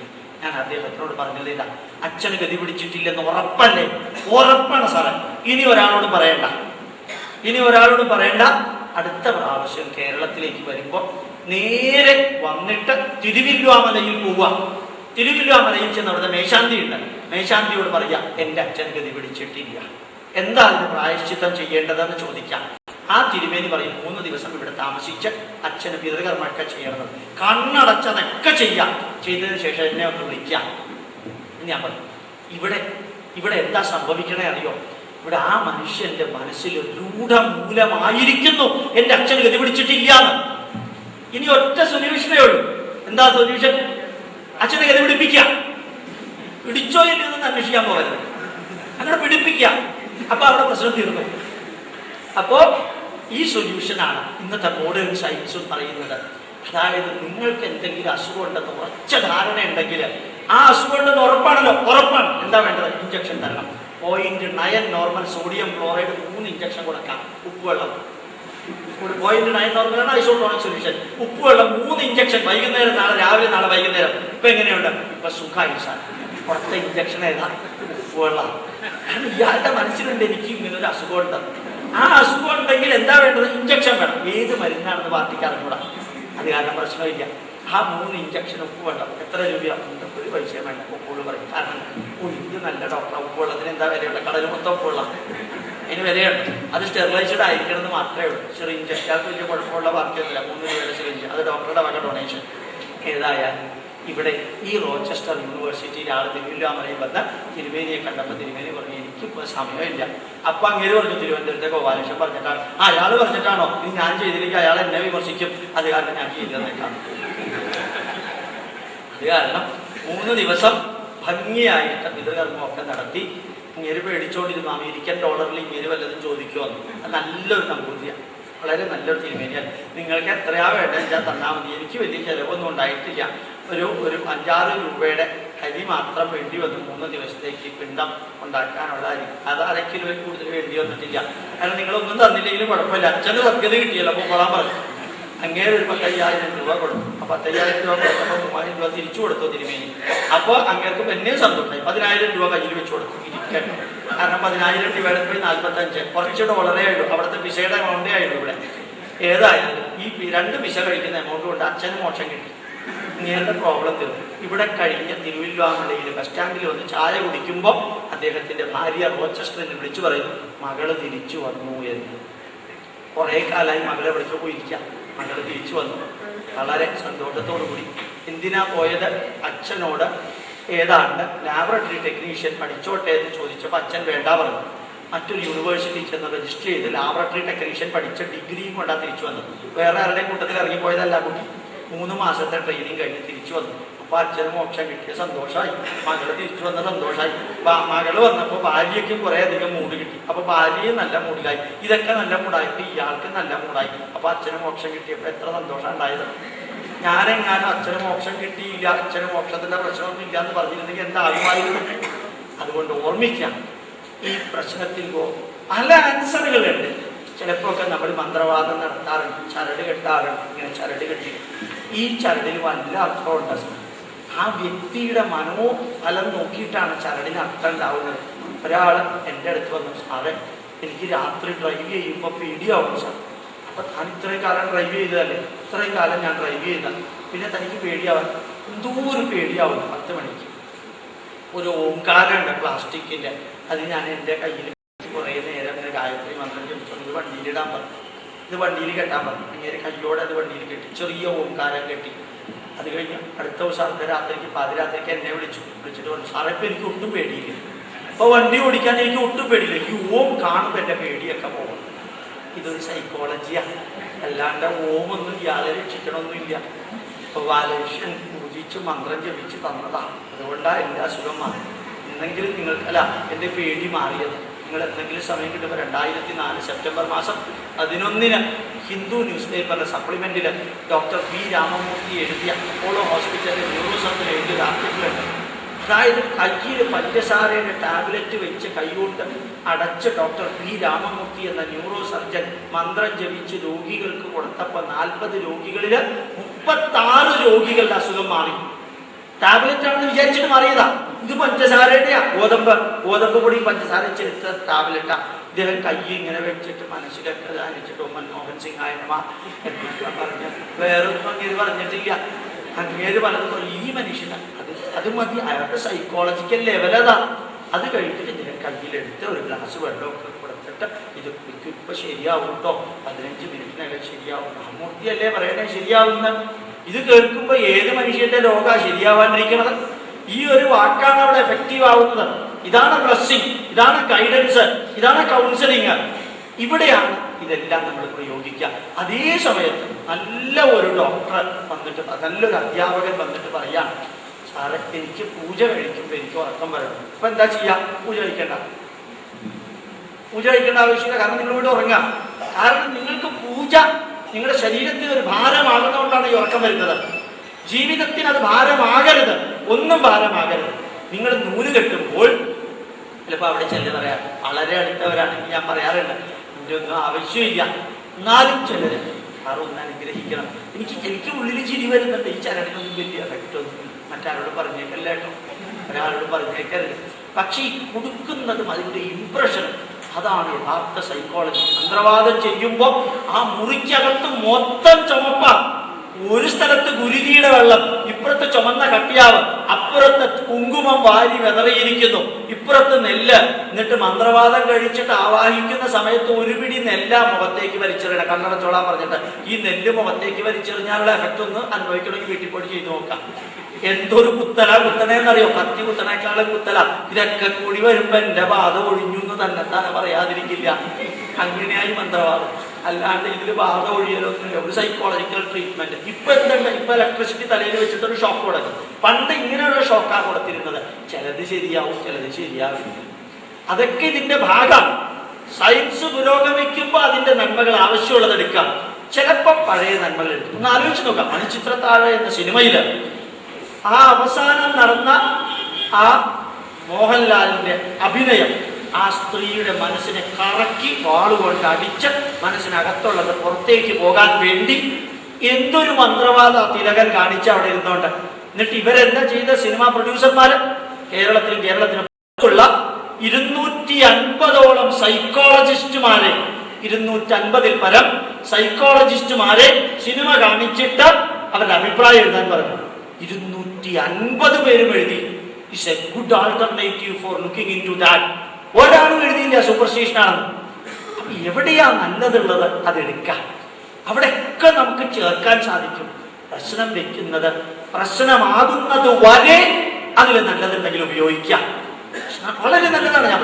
പക്ഷേ ഇപ്പൊ സംഭവിക്കുന്നത് ഇപ്പൊ കാട് കയറി പോയിരിക്കുന്നു സർവ്വതും. അതുകൊണ്ട് എതിർക്കാതിരിക്കാൻ നിവൃത്തിയില്ല. അപ്പൊ ചിലര് പറയും ഈ പ്രശ്നം വെക്കുന്നവരെല്ലാം പ്രശ്നക്കാരാണോ? ആണെന്ന് ഞാൻ പറയുന്നില്ല. അല്ലാത്തവരെ കണ്ടുപിടിക്കാൻ ബുദ്ധിമുട്ടാണ്. അതുകൊണ്ട് എന്താ ചെയ്യാ? പ്രശ്നം വെക്കാതെ കുറെ മുമ്പോട്ട് പോവുക. അപ്പൊ പ്രശ്നക്കാർ തന്നെ നോർമലാണ്. അപ്പൊ അവര് നല്ല പ്രശ്നക്കാരന്റെ അടുത്തേക്ക് പോകുന്നൊരവസ്ഥ വരും. തന്ത്രിക്ക് 2.5 ലക്ഷം രൂപ ദക്ഷിണ വേണമെങ്കിൽ ചെയ്യാനുള്ളത് എന്താണ്? ഇപ്പൊ ചെയ്തുകൊണ്ടിരിക്കുന്നത് തന്നെ. എന്താ ചെയ്ത്? തുറവൂർ യാഗത്തിന് കർണാടകത്തിൽ നിന്ന് തന്ത്രിമാര് വന്നു. എറണാകുളം യാഗത്തിന് കർണാടകത്തിൽ നിന്ന് വന്നു. തിരുവനന്തപുരം യാഗത്തിന് ഷോളാപൂരിൽ നിന്ന് തന്ത്രിമാര് വന്നു.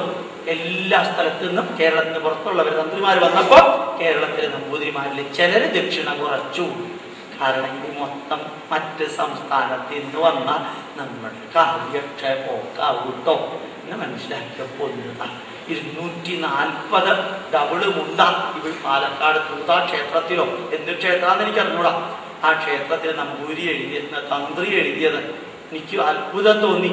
ഞാൻ പ്രഭാഷണം നടത്തിക്കൊണ്ടിരിക്കുമ്പോൾ അമ്പലത്തിനകത്ത് 11 മണിക്ക് പ്രഭാഷണം നടത്തുമ്പോൾ ഇദ്ദേഹം നടയടച്ചപ്പോ പഞ്ചവാദ്യന്റെ പ്രഭാഷണം നിർത്തേണ്ടി വന്നു. 35 മിനിറ്റ് നടയടച്ച് ഇങ്ങനെ പൂജ നടത്തി. തുറന്നു കഴിഞ്ഞപ്പോ ഞാൻ പറഞ്ഞു ഈ പൂജ നടത്താൻ 35 മിനിറ്റ് വേണ്ട. ഇപ്പൊ അദ്ദേഹം നടത്തിയ പൂജ എന്താണെന്ന് ഞാൻ ഇപ്പൊ പറയാം. ശംഖില് വെള്ളമെടുത്ത് തുളസിയെടുത്ത് ഹ്രീന്ദും ദുർഗായേനുമാന്ന് പറഞ്ഞ 3 പ്രാവശ്യം, ചന്ദനമെടുത്ത് 3 പ്രാവശ്യം ഹ്രീന്ദും ദുർഗായേനുമ, പൂവെടുത്ത് 3 പ്രാവശ്യം ഹ്രീന്ദും ദുർഗായേനുമ, ഇടത്തെ കയ്യിൽ നെഞ്ചു വെച്ചിട്ട് ഓ ധൂപമാഗ്രാപയാമി എന്ന് പറഞ്ഞിട്ട് ഹ്രീന്ദും ദുർഗായേനുമ, ദീപം ദർശിയാമി എന്ന് പറഞ്ഞിട്ട് വലത്തെ മുദ്ര കാണിച്ചിട്ട് വെറ്റിലയും മടക്കയും നേദിച്ച് പ്രാണായ സ്വാഹ, വാനായ സ്വാഹ, വ്യാനായ സ്വാഹ, ഉദാനായ സ്വാഹ, സമാനായ സ്വാഹ, ഹ്രീന്ദും ദുർഗായേനുമ സ്വാഹ എന്ന് പറഞ്ഞു. എന്നിട്ട് ഗണ്ഡൂഷമിതം ഗണ്ഡൂഷമിതം ഹസ്തപ്രക്ഷാളമിതം മധുവർക്കമിതം പുനരാജമിതം സ്നാനമിതം വസ്ത്രമിതം മധുവർക്കമിതം 16 ഷോഡശോപചാര പൂജയും കഴിക്കാൻ 3.5 മിനിറ്റ് മതി. ഗോപാലകൃഷ്ണനെ കുളം തോണ്ടിക്കാനാ 35 മിനിറ്റ് അങ്ങേര് നടയടച്ചിരുന്നത്. ആ നമ്പൂതിരി കേൾക്കേ പറഞ്ഞു. നമ്പൂതിരിക്ക് മനസ്സിലായി കുറച്ച് കൂടുതൽ ദക്ഷിണ കിട്ടാൻ വേണ്ടിയിട്ട് 1/2 മണിക്കൂർ അടച്ചത്. കാരണം അതിന് പണിക്ക് വരുമ്പോൾ കുറെ ആൾക്കാരുണ്ടാവുമല്ലോ. എന്നിട്ട് അവിടെ നിന്ന് പൂവും ചന്ദനവും കൊണ്ടുവന്ന് ഓരോരുത്തർക്ക് കൊടുക്കുമ്പോൾ വലിയ തിരുമേനിയല്ലേ 10, 20, 30 രൂപ ആ പ്ലേറ്റിൽ വീഴും. ഇത് തന്നെ ഞാൻ അവിടെ നിന്നോട് പറഞ്ഞു.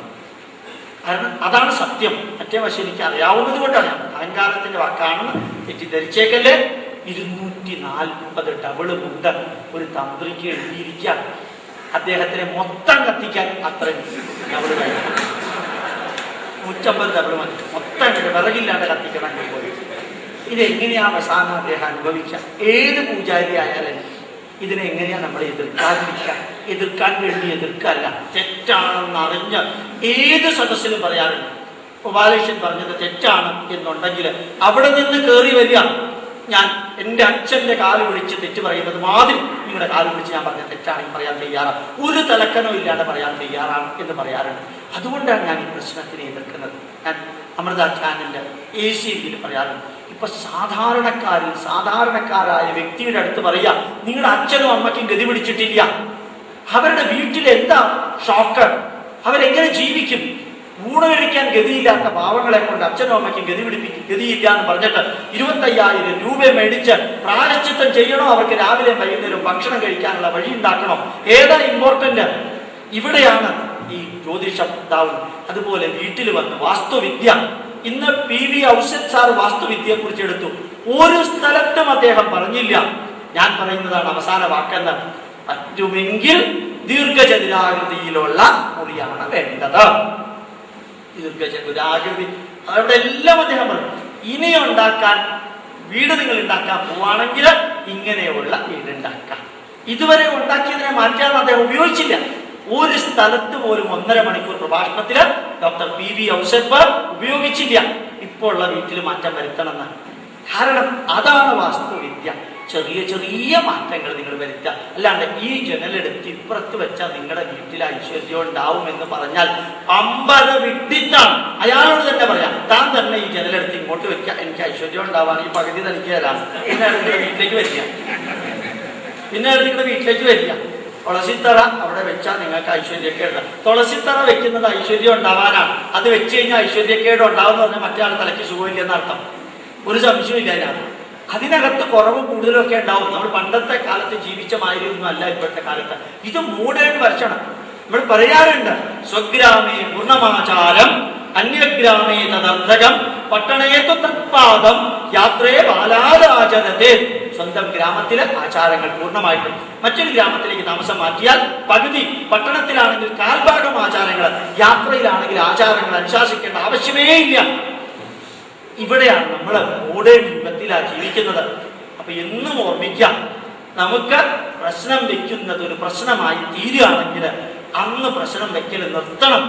അഭിപ്രായ ഐക്യം ഒരുമിച്ച് ഉണ്ടാക്കാൻ സാധിക്കുമെങ്കിൽ. അതല്ലെങ്കിൽ എന്താ വഴി?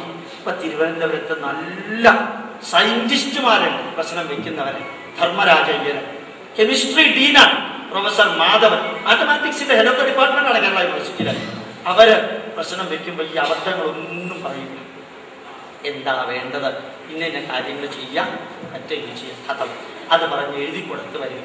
അത് അവരെ എനിക്ക് ഉറച്ച വിശ്വാസം. കാരണം ഒറ്റ പൈസ ജ്യോതിഷത്തിൽ ഉണ്ടാക്കുന്നവരല്ല, കെമിസ്ട്രിയുടെ ഡീനാണ് അവർ യൂണിവേഴ്സിറ്റിയിലെ പ്രൊഫസർമാരാണ്. അറിയാതെ അവർക്ക് അങ്ങനെയുള്ളവരുണ്ടെങ്കിൽ നിങ്ങൾക്ക് എന്താ ആഗ്രഹമുള്ളത് എന്നുള്ളത് അവരെ അറിയിച്ചു പറയാം. ഞങ്ങളുടെ അമ്പലത്തിൽ ഈ കാര്യം ചെയ്യാൻ മൊത്തം ബഡ്ജറ്റ് 1 ലക്ഷം രൂപയാണ്. അതിന് തീർക്കാവുന്ന ഒരു ചാർട്ട് തരണമെന്ന് പറയാം. ഇതാണ് കറക്റ്റ്, സിമ്പിളാണ്, ഒരു പ്രശ്നമില്ല. അല്ല അതിനേക്കാളും ചങ്കൂറ്റം ഉണ്ടെങ്കിൽ ഞങ്ങൾ അമ്പലം ഇടിച്ചു പൊളിക്കാൻ പോവാണ്. എന്ത് കുഴപ്പമുണ്ടെങ്കിലും ഗോപാലകൃഷ്ണന്റെ തലയിലേക്ക് എന്ത് നല്ലതുണ്ടെങ്കിലും ഞങ്ങൾക്ക് ഇരുന്നോട്ടെ എന്ന് പറയാൻ ധൈര്യമുണ്ടെങ്കിൽ ധൈര്യമായിട്ട് ചെയ്യാം. ഗോപാലകൃഷ്ണൻ ഏറ്റെടുക്കാൻ തയ്യാറാണ്. എന്ത് നെഗറ്റീവ് ഉണ്ടെങ്കിലും ഏറ്റെടുക്കാൻ തയ്യാറാണ്. ഒരു സംശയവും വിചാരിക്കേണ്ട, ഏറ്റെടുക്കാൻ തയ്യാറാണ്. രാവിലെയും വൈകുന്നേരവും ഞാൻ ഗായത്രി ജപിക്കാറുണ്ട്. എൻ്റെ അച്ഛൻ എന്നെ പഠിപ്പിച്ച രീതിയിൽ തന്നെ ഞാൻ ആചാരങ്ങൾ അനുഷ്ഠിക്കാറുണ്ട്. അതിൻ്റെ എല്ലാ നന്മകളും മനസ്സിനകത്ത് എനിക്ക് ഉണ്ടാവാറുണ്ട്. ഇല്ലെങ്കിൽ 3 മണിക്കൂറും 5 മണിക്കൂറും ഒക്കെ മൈക്കിന്റെ മുമ്പിൽ നിൽക്കുമ്പോൾ എൻ്റെ വായിൽ കൂടെ വാക്ക് വരില്ല, എനിക്കറിയാതെ. അതുകൊണ്ട് ഞാൻ ഉറപ്പിച്ചു പറയുന്നു, നിങ്ങളുടെ അമ്പലത്തിൽ ഞാൻ പറഞ്ഞത് കേട്ട് നിങ്ങൾക്ക് എന്തെങ്കിലും അബദ്ധം പറ്റിയിട്ടുണ്ടെങ്കിൽ ഉറപ്പിച്ച് ക്ഷേത്രത്തിന്റെ മുമ്പിൽ വിരൽ ചൂണ്ടിക്കൊണ്ട് പറയാം, ഇത് ഗോപാലകൃഷ്ണൻ പറഞ്ഞതുകൊണ്ടാണ് ചെയ്തത്. എന്ത് പ്രശ്നമുണ്ടെങ്കിലും ഗോപാലകൃഷ്ണൻ വിട്ടേക്കണം. ഞാൻ തുറന്നു പറയുന്നു, ഏറ്റെടുക്കാൻ തയ്യാറാണ്. അതേ സമയത്ത് നല്ലത് അത് അങ്ങോട്ട് വിടണ്ട, അത് നിങ്ങൾ എല്ലാവരും കൂടി ഷെയർ ചെയ്യാം. നമുക്ക് സമൂഹത്തിൽ മാറ്റം ഉണ്ടാക്കണം. ആലോചിച്ച് നോക്കാം, മാതാ അമൃതാനന്ദമയി 130 സ്ഥലത്തോ മറ്റോ ബ്രഹ്മസ്ഥാന പ്രതിഷ്ഠ നടത്തിയിട്ടുണ്ട്. ഒരു സ്ഥലത്തും പ്രശ്നം വെച്ചിട്ടൊന്നുമല്ല നടത്തിയിരിക്കുന്നത്.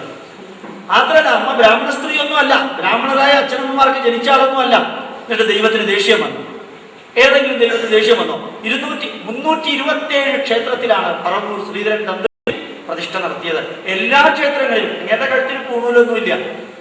ഇങ്ങനെ ശ്രീനാരായണ ഗുരുദേവന്റെ ആരാധ്യനായ അനുചരനാണ്. അദ്ദേഹത്തിന്റെ മകൻ രാകേഷ് നല്ല തന്ത്രവിദ്യ പഠിച്ചാലാണ്. ഇന്നലെ ലളിതായാഗം നടന്നു. ആരാ നേതൃത്വം കൊടുത്തത്? ഗിരീഷ് കുമാർ. ആരാ ഗിരീഷ് കുമാർ? ഉറപ്പാ അച്ഛനും അമ്മയും ബ്രാഹ്മണനല്ല, ഈഴവ കുടുംബത്തിൽ ജനിച്ച വ്യക്തിയാണ് ഗിരീഷ് കുമാർ യാഗത്തിന് നേതൃത്വം കൊടുത്തത്. ഒരൊറ്റ മനുഷ്യൻ പോലും ഒബ്ജക്ട് ചെയ്തില്ല. സ്ത്രീകൾ അവിടെ യാഗം നടത്തി. ചുറ്റും ഇരുന്ന സ്ത്രീകൾ അവിടെ 121 കുലത്തിന് ജനിച്ച സ്ത്രീകൾക്ക് ഈ നമ്പൂതിരിമാരാണ് ഈ സ്ത്രീകളെ ആശാരി, മൂശാരി, വേടന്റെ ഭാര്യമാരവിടെ ഉണ്ടായിരുന്നു. മുക്കുവന്റെ ഭാര്യ, കുലാലന്റെ ഭാര്യമാര്. ഈ യജുർവേദത്തിലെ രുദ്രം ചമകത്തിൽ പറഞ്ഞിരിക്കുന്ന 121 തൊഴില് ചെയ്യുന്ന വ്യക്തികളുടെ കുലത്തിൽപ്പെട്ട സ്ത്രീകളെ കൊണ്ടുവന്ന് 3 നമ്പൂതിരിമാരാണ് ആരത്തി കാണിച്ച് ഉഴുതച്ച കർപ്പൂരം ആരത്തി കാണിച്ച് പൂജ നടത്തിയത്. സമൂഹം എതിർത്തൊന്നുമില്ല, എല്ലാവരും നിറഞ്ഞ ഹൃദയത്തോടു കൂടി തൊഴുതു എന്ന് ഡോക്ടർ രാമൻ സാറുകൾ പറയുകയുണ്ടായിരുന്നു. ആൾക്കാരുടെ പ്രവാഹമായിരുന്നു അതിനകത്തേക്കെന്ന. കേട്ടപ്പോ സന്തോഷം തോന്നി. പലർക്കും ധാരണയുണ്ട് ബ്രാഹ്മണര് യാഗം നടത്തിയാലേ യാഗമാവുള്ളൂ. അങ്ങനെയൊന്നും ഇല്ല. ബ്രാഹ്മണര് നടത്തിയാലേ യാഗമാവുള്ളൂ എന്നൊന്നും ഇല്ല. ഇന്ന് കേരളത്തില് ബ്രാഹ്മണനില്ല, ഒക്കെ പണ്ടേ പോയി. കുറച്ചു പേര് ഇപ്പൊ തമിഴ്നാട്ടിലുണ്ട്, കുറച്ചു പേര് കർണാടകത്തിലുണ്ട്. വലിയ അസൂയ, കുശുംബ, കുനിഷ്ട, പരദൂഷണം, അത്യാർത്ഥി ഇല്ലാത്തവര്. അവരെ വിളിച്ച് നിങ്ങൾ നടത്തുകയാണെങ്കിൽ ഏത് ഈശ്വരനും സന്തോഷം ഉണ്ടാവും. 2 ലക്ഷം രൂപ ദക്ഷിണ വേണമെന്ന് പറഞ്ഞ നമ്പൂതിരി അദ്ദേഹം തന്ത്രിയുമല്ല, മന്ത്രിയുമല്ല, അദ്ദേഹം കുതന്ത്രിയുമല്ല. ഉറപ്പാണ്. അദ്ദേഹത്തിനെ പറ്റുമെങ്കിൽ വിളിക്കാതിരിക്കാം. അല്ല, പറ്റില്ല, തീരെ നിവൃത്തിയില്ല എങ്കിൽ ഒരിക്കലും വിളിക്കാണ്ടിരിക്കാം. വരെയൊക്കെ മാറ്റം വരുത്താൻ സാധിക്കും. അതുകൊണ്ട് എന്നും ഓർക്കാം, നമ്മുടെ അറിവ് എന്നല്ല, ലോകത്തിലെ ഏതറിവും തെറ്റായിട്ട് ഉപയോഗിച്ചാൽ ഡേഞ്ചറസ് ആണ്. അതുകൊണ്ടാണ് പ്രശ്നം തെറ്റായിട്ട് ഉപയോഗിക്കുമ്പോൾ ഡേഞ്ചറസ് ആണ് എന്ന് ഞാൻ പറഞ്ഞത്. ഒരു ഡോക്ടറുടെ അടുത്ത് ചെല്ലുമ്പോൾ ഡോക്ടർ പറയും ക്യാൻസർ വരാൻ സാധ്യതയുണ്ട്. അതെ, ഞാൻ കെയർഫുൾ ആയിരുന്നോളാം. ജ്യോതിഷന്റെ അടുത്ത് ചെന്ന് പറയാണ്, ജ്യോതിഷൻ പറയാണ് നിങ്ങളുടെ വീട്ടിൽ വലിയ പ്രോബ്ലം ഉണ്ട്. ഒരു ഡോക്ടർ പറയുന്നതിനേക്കാൾ നമുക്ക് ഭയം ജ്യോതിഷനെയാണ്. ഉറപ്പാണ്. ജ്യോതിഷൻ വീടിനെ കുറിച്ച് എന്തെങ്കിലും പറഞ്ഞാൽ നമ്മൾ ഉറങ്ങില്ല. ഡോക്ടർ ശരീരത്തെ കുറിച്ച് വല്ലതും പറഞ്ഞാൽ അത് സാരമില്ല, നമുക്ക് പിന്നീട് നോക്കാം നമ്മൾ പറയും. അതാണ് ഞാൻ പറഞ്ഞത്. അതുകൊണ്ട് തന്നെ ഞാൻ കഴിഞ്ഞ പ്രാവശ്യം പറഞ്ഞിരുന്നു, ഒരിക്കലും കോളേജിലും യൂണിവേഴ്സിറ്റികളിലും ജ്യോതിഷം പഠിപ്പിക്കരുത്. ഒരിക്കലും പഠിപ്പിക്കരുത്. അതിപ്പോ പഠിപ്പിക്കുന്ന മാതിരി പഠിപ്പിച്ചാൽ മതി. എന്താ കാരണം? യൂണിവേഴ്സിറ്റിയിലും കോളേജിലും പഠിപ്പിച്ചാൽ 40 മാർക്ക് കിട്ടിയാൽ അയാൾ ജയിക്കുമെന്നുള്ളത് ഉറപ്പാണ്. എന്നിട്ട് യൂണിവേഴ്സിറ്റിയിൽ നിന്ന് സർട്ടിഫിക്കറ്റ് കൊണ്ടുവന്ന വ്യക്തിയെ ദേവസ്വം ബോർഡിൽ ജ്യോതിഷനായിട്ട് അപ്പോയിന്റ്മെന്റ് ചെയ്യുള്ളൂ എന്ന് പറഞ്ഞാൽ ഈ 40 മാർക്കുകാരൻ അവിടുത്തെ ജ്യോതിഷിയാവും. അതോടുകൂടി ഇപ്പൊ തന്നെ കുളം തോണ്ടിയ ദേവസ്വം ബോർഡ് ഒരു വലിയ നദിയായി തീരും എന്നുള്ളത് ഉറപ്പാണ്. കാരണം 40 മാർക്ക് കിട്ടാൻ ഒരു വിഷമമില്ല. കാരണം ഇത് ഇവാലുവേറ്റ് ചെയ്യുന്ന ആൾക്കും എന്താ ജ്യോതിഷം അറിഞ്ഞൂടെ. അങ്ങനെയുള്ളൊരു പാർട്ടിയായ ഇംഗ്ലീഷിൽ സംസ്കൃതം പഠിക്കണ മാതിരിയാണ് ഇപ്പോഴത്തെ ജ്യോതിഷം പഠിക്കുന്നത്. അതുകൊണ്ട് സ്കൂളിലും കോളേജിലും പഠിപ്പിക്കേണ്ട. നിങ്ങൾ നമ്മുടെ ഉത്തരവാദിത്വമാണ് ഏത് ഡോക്ടറുടെ അടുത്തേക്കാണ് നമ്മൾ പോകേണ്ടത് എന്ന് തീരുമാനിക്കുന്നത്. അതുപോലെ എല്ലാ ജ്യോതിഷന്മാരും നല്ലവരാണെന്ന് ധരിച്ചേക്കരുത്. അവര് നല്ലവരാരാണ് എന്ന് തീരുമാനിക്കേണ്ടത്. ഓർമ്മിക്കാം, ഒരു ഡോക്ടർക്ക് അബദ്ധം പറ്റിയാൽ നമ്മൾ ഡോക്ടറെയാണ് ബ്ലെയിം ചെയ്യാം, മെഡിക്കൽ സിസ്റ്റത്തെ ബ്ലെയിം ചെയ്യില്ല. ജ്യോതിഷന് തെറ്റുപറ്റിയാൽ ജ്യോതിഷത്തെയാണ് നമ്മൾ കുറ്റപ്പെടുത്തുക, ജ്യോതിഷിയല്ല നമ്മൾ കുറ്റപ്പെടുത്തുക. ഈ ജ്യോതിഷം മൊത്തം അന്ധവിശ്വാസമാണെന്ന് പറയും. സിവിൽ എഞ്ചിനീയറിംഗിന് തെറ്റുപറ്റിയാൽ നമ്മൾ എന്ത് പറയും? എഞ്ചിനീയറുടെ കുഴപ്പമാണെന്ന് പറയും. വാസ്തുവിദ്യക്കാരന് തെറ്റുപറ്റിയാൽ എന്ത് പറയും? വാസ്തുവിദ്യയുടെ കുഴപ്പമാണ്. വാസ്തുവിദ്യ കൈകാര്യം ചെയ്യുന്നതിന്റെ കുഴപ്പമാണ് നമ്മൾ പറയില്ല. ഇന്ത്യൻ പൈതൃകം കൈകാര്യം ചെയ്യുന്ന വ്യക്തികള് കൂളായിട്ട് തടിതപ്പി അപ്പുറത്തേക്ക് പോകും, പൈതൃകം അവഹേളിക്കപ്പെടും. അതുകൊണ്ട് ഞാൻ പറയാറുണ്ട്, യാഗം നടത്തുമ്പോഴും യജ്ഞം നടത്തുമ്പോഴും ഹോമം നടത്തുമ്പോഴും എല്ലാം അതിൽ നിന്ന് കുറെ പേര് കാശുണ്ടാക്കുന്ന ഒരു ലെവലാണ്.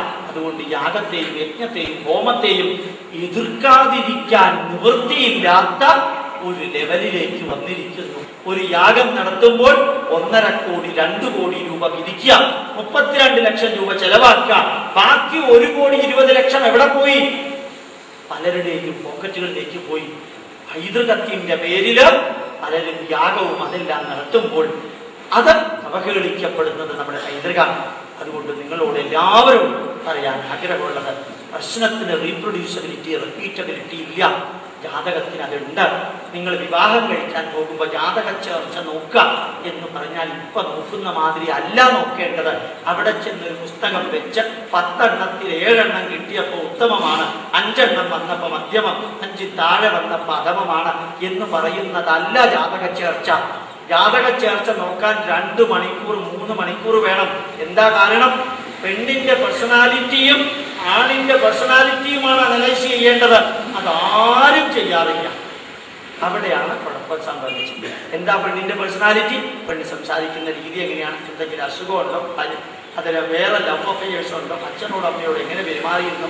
അതുപോലെ തന്നെ തറവാട് എങ്ങനെയാണ്? പൂർവ്വപുണ്യം എങ്ങനെയാണ്? രോഗം എങ്ങനെയാണ്? അസൂയ, കുശുംബ, കുനിഷ്ട, പരദൂഷണം, പാലവെപ്പ്, കാലുവാരൽ, പുന്നായ്മ, ഇതൊക്കെ എത്രയുണ്ട്? ഇതൊക്കെ അറിയാൻ ഈ ജാതകം ഒന്ന് സിസ്റ്റമാറ്റിക്കലി അനലൈസ് ചെയ്യാം. എന്നിട്ട് ആണിന്റെ ജാതകം അനലൈസ് ചെയ്യാം. ഒരു പെണ്ണിന്റെ ജാതകത്തിന്റെ ലഗ്നം 12, മറ്റേവരുടെ ജാതകത്തിന്റെ ലഗ്നം 11. ഇതുങ്ങൾ രണ്ടുപേരും കൂടി ഒരുമിച്ച് ചേർന്നാൽ സ്വസ്ഥത വീട്ടിലുണ്ടാവില്ല. കാരണം ഭർത്താവ് ഉണ്ടാക്കി കൊണ്ടുവരുന്നത് മൊത്തം ഭാര്യ ചെലവാക്കിയാൽ അവർക്ക് വർക്കാൻ കഴിയും. അതുകൊണ്ട് എന്താ വേണ്ടത്? രണ്ടിനെയും തമ്മിൽ യോജിക്കുമോ നോക്കാം. അതാണ് കറക്റ്റ്. അത് പലപ്പോഴും നമ്മൾ ചെയ്യാറില്ല. എന്നിട്ട് നമ്മൾ പറയും അമേരിക്കക്കാർ ജാതക ചേർച്ച നോക്കാറുണ്ടോ? അമേരിക്കക്കാർ പലതും ചെയ്യാറുണ്ട്, പലതും ചെയ്യാറില്ല. അവർ നമ്മളെക്കാൾ തലകുത്തിയാ നിൽക്കണം. നമ്മൾ ഭൂമിയുടെ ഇപ്പുറത്ത് ഇങ്ങനെ, അവർ ഭൂമിയുടെ അപ്പുറം തലകുത്തിയാ നിൽക്കണം. നിങ്ങൾ തലകുത്തി നിൽക്കാൻ ആഗ്രഹമുണ്ടെങ്കിൽ നിൽക്കാം. അമേരിക്കക്കാർ എന്ത് ചെയ്തു എന്നുള്ളതിന് ഉത്തരം പറയേണ്ട ബാധ്യതയൊന്നും നമുക്കില്ല. അമേരിക്കക്കാർ ചെയ്യണ മാതിരി ചെയ്തതാണ് നിങ്ങൾ 18ാമത്തെ വയസ്സിൽ ഒരു വലിയ കേക്ക് വെച്ചിട്ട് 18 മെഴുകുതിരി കത്തിച്ചു വെച്ച് അത് ഊതിക്കെടുത്തുക. ഇത്രയും അപശകുനം പിടിച്ചൊരു കർമ്മം. അത് ആ മെഴുകുതിരി കത്തിച്ചു വെച്ചിട്ട് കെടുത്തിയാൽ എന്താ കുഴപ്പം? അത് കത്തിച്ചു വെച്ചിട്ട് ഈ കേക്ക് മുറിച്ചാൽ എന്താ കുഴപ്പം? ഇതെന്തിനാ ഊതിക്കെടുത്താൻ പോലെ? ആ അമേരിക്കക്കാരൻ ഊതിക്കെടുത്തുന്നു, അതേപോലെ ഞാനും ഊതിക്കെടുത്തുന്നു.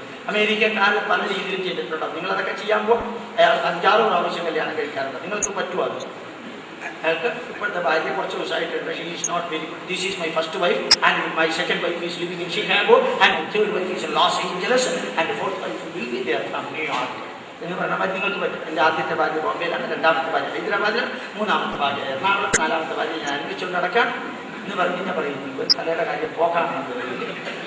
അപ്പം അവിടുത്തെ മാതിരി നമുക്ക് ജീവിക്കാൻ സാധ്യത. അതുമാതിരി ആർക്കെങ്കിലും എന്തെങ്കിലും സംഭവിച്ചു എന്നുള്ളതിന് ഉത്തരം കൊടുക്കാൻ ജ്യോതിഷന്മാർ ബാധ്യസ്ഥരൊന്നുമല്ല.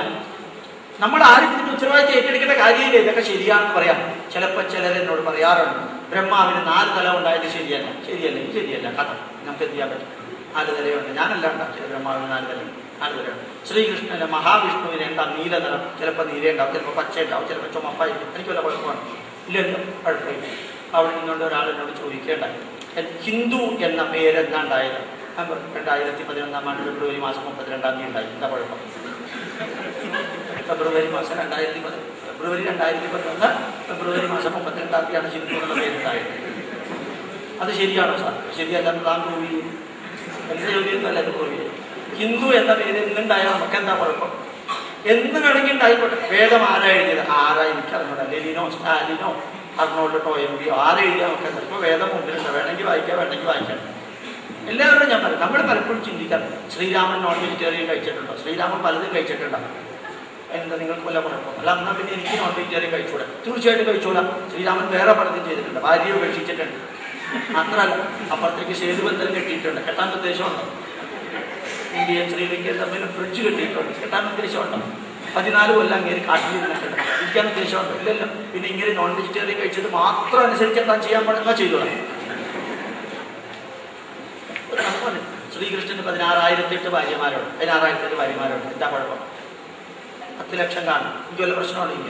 അത് കുഴപ്പമുള്ള കാര്യമല്ല. ഒരു വലിയ കുഴപ്പമുള്ളതൊന്നുമില്ല. താനെല്ലാം അവർക്കെല്ലാവർക്കും ചോറ് കൊടുക്കുന്ന റേഷൻ കാർഡിൻ്റെ പ്രശ്നമൊന്നും തനിക്കില്ല. അങ്ങേർക്ക് 16,008 ഭാര്യ ഉണ്ടായിരുന്നില്ല, ഒരു പെണ്ണാൻ കെട്ടിയിട്ടുണ്ടായിരുന്നു. അതൊരു കഥയാണ്. ആ കഥയിൽ സബ്ജക്റ്റീവ് മൈൻഡും ഒബ്ജക്റ്റീവ് മൈൻഡും തമ്മിലൊരു എക്സ്പ്ലനേഷനാണ് പരീക്ഷിത് മഹാരാജാവിന് ശ്രീശുഖ ബ്രഹ്മർഷി കൊടുക്കുന്നത്. അത് മനസ്സിലാക്കാതെയാണ് നമ്മൾ ഓരോരുത്തരും ഓരോന്ന് പറയുന്നത്. ആര്യന്മാർ ഇന്ത്യയിലേക്ക് വന്നു. അത് തെറ്റല്ലേ സാർ? തെറ്റാണ്. ചിലപ്പോൾ ശരിയാണ്. മെക്കോളെ പ്രഭു നമ്മളെ കുത്തുവാള എടുപ്പിക്കാനല്ലേ ഇംഗ്ലീഷ് കൊണ്ടുവന്നത്? അതെ, കുത്തുവാള എടുപ്പിക്കാനാണ്. അതേ ഇംഗ്ലീഷ് ഉപയോഗിച്ചാണ് ചിന്മയാനന്ദൻ ഇംഗ്ലീഷുകാരെ ഭഗവത്ഗീത പഠിപ്പിച്ചത്. അത് കാരണം ഇങ്ങോട്ട് വന്നത് എന്തോ അത് തന്നെ ഉപയോഗിച്ച് അങ്ങോട്ട് വെച്ചു കൊടുക്കാം. അപ്പം നല്ലതാണല്ലോ. മാക്സ് മുള്ളർ അതേ വേദം ഇംഗ്ലീഷിൽ ഉപയോഗിച്ചാൽ ട്രാൻസ്ലേറ്റ് ചെയ്ത് അവരെ പഠിപ്പിച്ചു. അപ്പം നമ്മൾ പലപ്പോഴും ചിന്തിക്കാറ്, എത്ര തിരിയുള്ള വിളക്കാടുന്നത്, എത്ര തിരിയാ വീട്ടിലുള്ള മൊത്തത്തോളം കുഴപ്പമില്ല. അപ്പോൾ സാറ് ഒരു പ്രഭാഷണത്തിൽ പറഞ്ഞിട്ടുണ്ടല്ലോ, 2 തിരി ഇട്ടാൽ മതി. ഇപ്പം 2 തിരി ഇട്ടാൽ മതി. അപ്പൊ പിന്നെ താൻ എത്ര തിരി വേണമെങ്കിട്ടോളം പറയും. അപ്പൊ എത്ര തിരി വേണമെങ്കിട്ടോളാം. അപ്പൊ തമിഴ്നാട്ടിൽ 3 തിരിയാണല്ലോ ഇവിടെ. അപ്പൊ താനും 3 തിരി ഇട്ടോളാം. ഇവിടെ ഇപ്പൊ പ്രശ്നം വരുന്നത് തിരിയുടെ എണ്ണത്തിലാണ്. അതല്ലാണ്ട് ഈ വിളക്ക് വെക്കുന്നതിന്റെ അല്ല, ഇതിന്റെ എണ്ണത്തിലാണ് നമ്മൾ കയറി കടിച്ചു തൂക്കിയിരിക്കുന്നത്. ഇതിന്റെ എണ്ണ എത്രയായാലും ആർക്കെന്താ? വടക്കോട്ട് തലവെച്ച് കിടക്കുന്നത്. വടക്കോട്ട് തലവെച്ച് കിടക്കുന്നത് എന്നുള്ളതിൽ ഒരു സയൻസ് ഉണ്ട്. അപ്പൊ പക്ഷെ എന്റെ പ്രൊഫസർ പറഞ്ഞല്ലോ സയൻസ് ഇല്ലാന്ന്. അപ്പൊ പിന്നെ വടക്കോട്ട് തലവെച്ച് കിടക്കാം. തന്റെ പ്രൊഫസറിനെ പോലുള്ളവർ വടക്കോട്ട് തന്നെയാണ് തലവെച്ച് കിടക്കേണ്ടത്. അങ്ങനെയാണെങ്കിൽ വേഗം തീർന്നുകൊണ്ട് പോകും. നമ്മളെന്തിനാ ഇതിലേക്ക് ഇത്ര ഇതാക്കാൻ പോകും? പലപ്പോഴും നമ്മൾ ഇതിൻ്റെയൊക്കെ ആൻസർ പറയാൻ ബാധ്യസ്ഥരാണെന്ന് ധരിക്കുമ്പോഴാണ് ഇതൊക്കെ പ്രശ്നമാവുന്നത്. ജ്യോതിഷം മൊത്തം അന്ധവിശ്വാസമാണ്. വെരി ഗുഡ്, കറക്റ്റാണ്. മൊത്തം അന്ധവിശ്വാസമാണ്. ഇത് അന്ധവിശ്വാസം അല്ല എന്ന് പറയേണ്ട ഉത്തരവാദിത്തം നിങ്ങളാരെങ്കിലും ഏൽപ്പിച്ചിട്ടുണ്ടോ? ഇല്ലല്ലോ. അത് അത്ര ഏൽപ്പിക്കാത്തിടത്തോളം കാലം എന്തിനാ വാദിക്കാനും ജയിക്കാനും പോകുന്നത്? എനിക്ക് അറിവില്ല എന്നുണ്ടെങ്കിൽ അറിവില്ല എന്ന് പറയുക വളരെ സിമ്പിളായതാണ്. ഇത് ഇത്ര കോംപ്ലിക്കേറ്റഡ് ഒന്നുമല്ല. നമ്മൾ ഇതിനൊക്കെ ജസ്റ്റിഫൈ ചെയ്യാൻ പോകുമ്പോഴാണ് ഞാൻ ക്ലാസ്സിൽ കണ്ടമാനം വാദിച്ചു സാറേ, എന്നിട്ട് എന്തായി, എന്നിട്ട് ഞാൻ തോറ്റു. തോക്കാതിരിക്കില്ല, കാരണം ബാക്കിയുള്ളതൊന്നും അറിഞ്ഞൂടെ, അപ്പൊ തോക്കാതിരിക്കുമോ? ഇനി ഞാൻ 2-3 ചോദ്യത്തിലേക്ക് കിടക്കാം. നിങ്ങൾക്ക് എന്തെങ്കിലും ചോദ്യം ഉണ്ടെങ്കിൽ എഴുതി തരാം.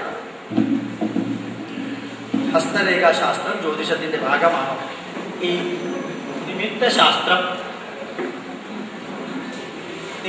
നിമിത്തം, അതുപോലെ തന്നെ ശകുനം, ഇതെല്ലാം ജ്യോതിഷത്തിന്റെ ഭാഗമായിട്ട് എടുക്കാറുണ്ട്. പക്ഷെ ഓർമ്മിക്കുക, ഇതൊക്കെ നമുക്ക് പ്രയോജനപ്പെടുത്താൻ സാധിക്കുമെങ്കിൽ ഇതൊക്കെ എടുക്കാം. ഇപ്പൊ നിമിത്തം കാണും. ഭഗവത്ഗീതയിൽ അർജുനൻ ശ്രീകൃഷ്ണനോട് പറഞ്ഞിട്ടുണ്ട്, നിമിത്താനി ച പശ്യാമി വിപരീതാനി കേശവ. വിപരീതങ്ങളായ ഒത്തിരി നിമിത്തങ്ങൾ കാണുന്നു കേശവ എന്ന് പറഞ്ഞപ്പോ കൃഷ്ണൻ അതിന് ഉത്തരമേ കൊടുത്തില്ല. കൃഷ്ണൻ നേരെ സബ്ജക്റ്റ് മാറ്റി വേറെ കാര്യങ്ങളാണ് പറഞ്ഞത്. അതിന്റെ അർത്ഥം ശ്രീകൃഷ്ണൻ ഈ നിമിത്തങ്ങളൊക്കെ ഇഗ്നോർ ചെയ്യും. അതുകൊണ്ട് നിമിത്തം കണ്ട് ഒറ്റ സ്ത്രീ വന്നാൽ കുഴപ്പമാണ്, ഡെഡ് ബോഡി കണ്ടാൽ നല്ലതാണ്, ഇതൊക്കെ നിങ്ങൾക്ക് തോന്നുകയാണെങ്കിൽ അതൊക്കെ നല്ലതാണ്. നിങ്ങൾക്കത് ശകുനാണെന്ന് തോന്നുകയാണെങ്കിൽ ശകുനാണെന്ന് തോന്നുക, അല്ലാതെ ഇല്ല. ഹസ്തരേഖ ഉപയോഗിച്ച് ചിലപ്പോൾ ചിലർക്ക് കുറെ നല്ല കാര്യം കേൾക്കാൻ സാധിക്കും. തിരുവനന്തപുരത്തെ ഡെപ്യൂട്ടി കളക്ടറായിരുന്ന നന്ദകുമാർ ഹസ്തരേഖയ്ക്ക് കുറേ വർക്ക് ചെയ്തിട്ടുണ്ട്. അദ്ദേഹം നിങ്ങളുടെ ഭാവിയെ കുറിച്ചൊക്കെ പറയും. അതൊക്കെ കേട്ട് നിങ്ങൾക്ക് നന്നാവാൻ അദ്ദേഹം പറയുന്നത് പ്രയോജനപ്പെടുമെങ്കിൽ നല്ല രീതിയിൽ ഉപയോഗിക്കാം. നിങ്ങൾ ഹസ്തരേഖ നോക്കിക്കഴിയുമ്പോൾ നിങ്ങളുടെ ജീവിതം മൊത്തം കുളമാണ് എന്നറിഞ്ഞാൽ ആ കുളത്തിൽ നിന്ന് കരകയറാനുള്ള വഴി നോക്കാൻ നിങ്ങൾക്ക് സാധിക്കുമെങ്കിൽ അത് ഉപയോഗിക്കാം. ഹസ്തരേഖ ജ്യോതിഷത്തിന്റെ ഭാഗമാണ് എന്ന് ചിലർ പറയാറുണ്ട്. അതിന് കാരണം ഈ മോൾഡുകളെല്ലാം ഓരോ പാറ്റേണുകളായിട്ട് എടുക്കും. ലൂണാർ പാറ്റേൺ, അതുപോലെ തന്നെ Venus pattern, Jupiter pattern, sun solar pattern എന്നൊക്കെ പറഞ്ഞ് നമ്മൾ എടുക്കാറുണ്ട്. അത് നമ്മൾ രാശിചക്രത്തിലേക്ക് മാറ്റിയാൽ കുറേ റിലേഷൻ നമുക്ക് കിട്ടും. ഈ പാറ്റേണുകളും അതിൻ്റെയൊക്കെ പ്രഡിക്ഷൻ ജ്യോതിഷം അനുസരിച്ചിട്ടാണ് ചിലതൊക്കെ വരാറുള്ളത്. അതുകൊണ്ട് ഹസ്തരേഖ ജ്യോതിഷത്തിന്റെ ഭാഗമാണ് എന്ന് വേണമെങ്കിൽ ചിലർക്ക് എടുക്കാം.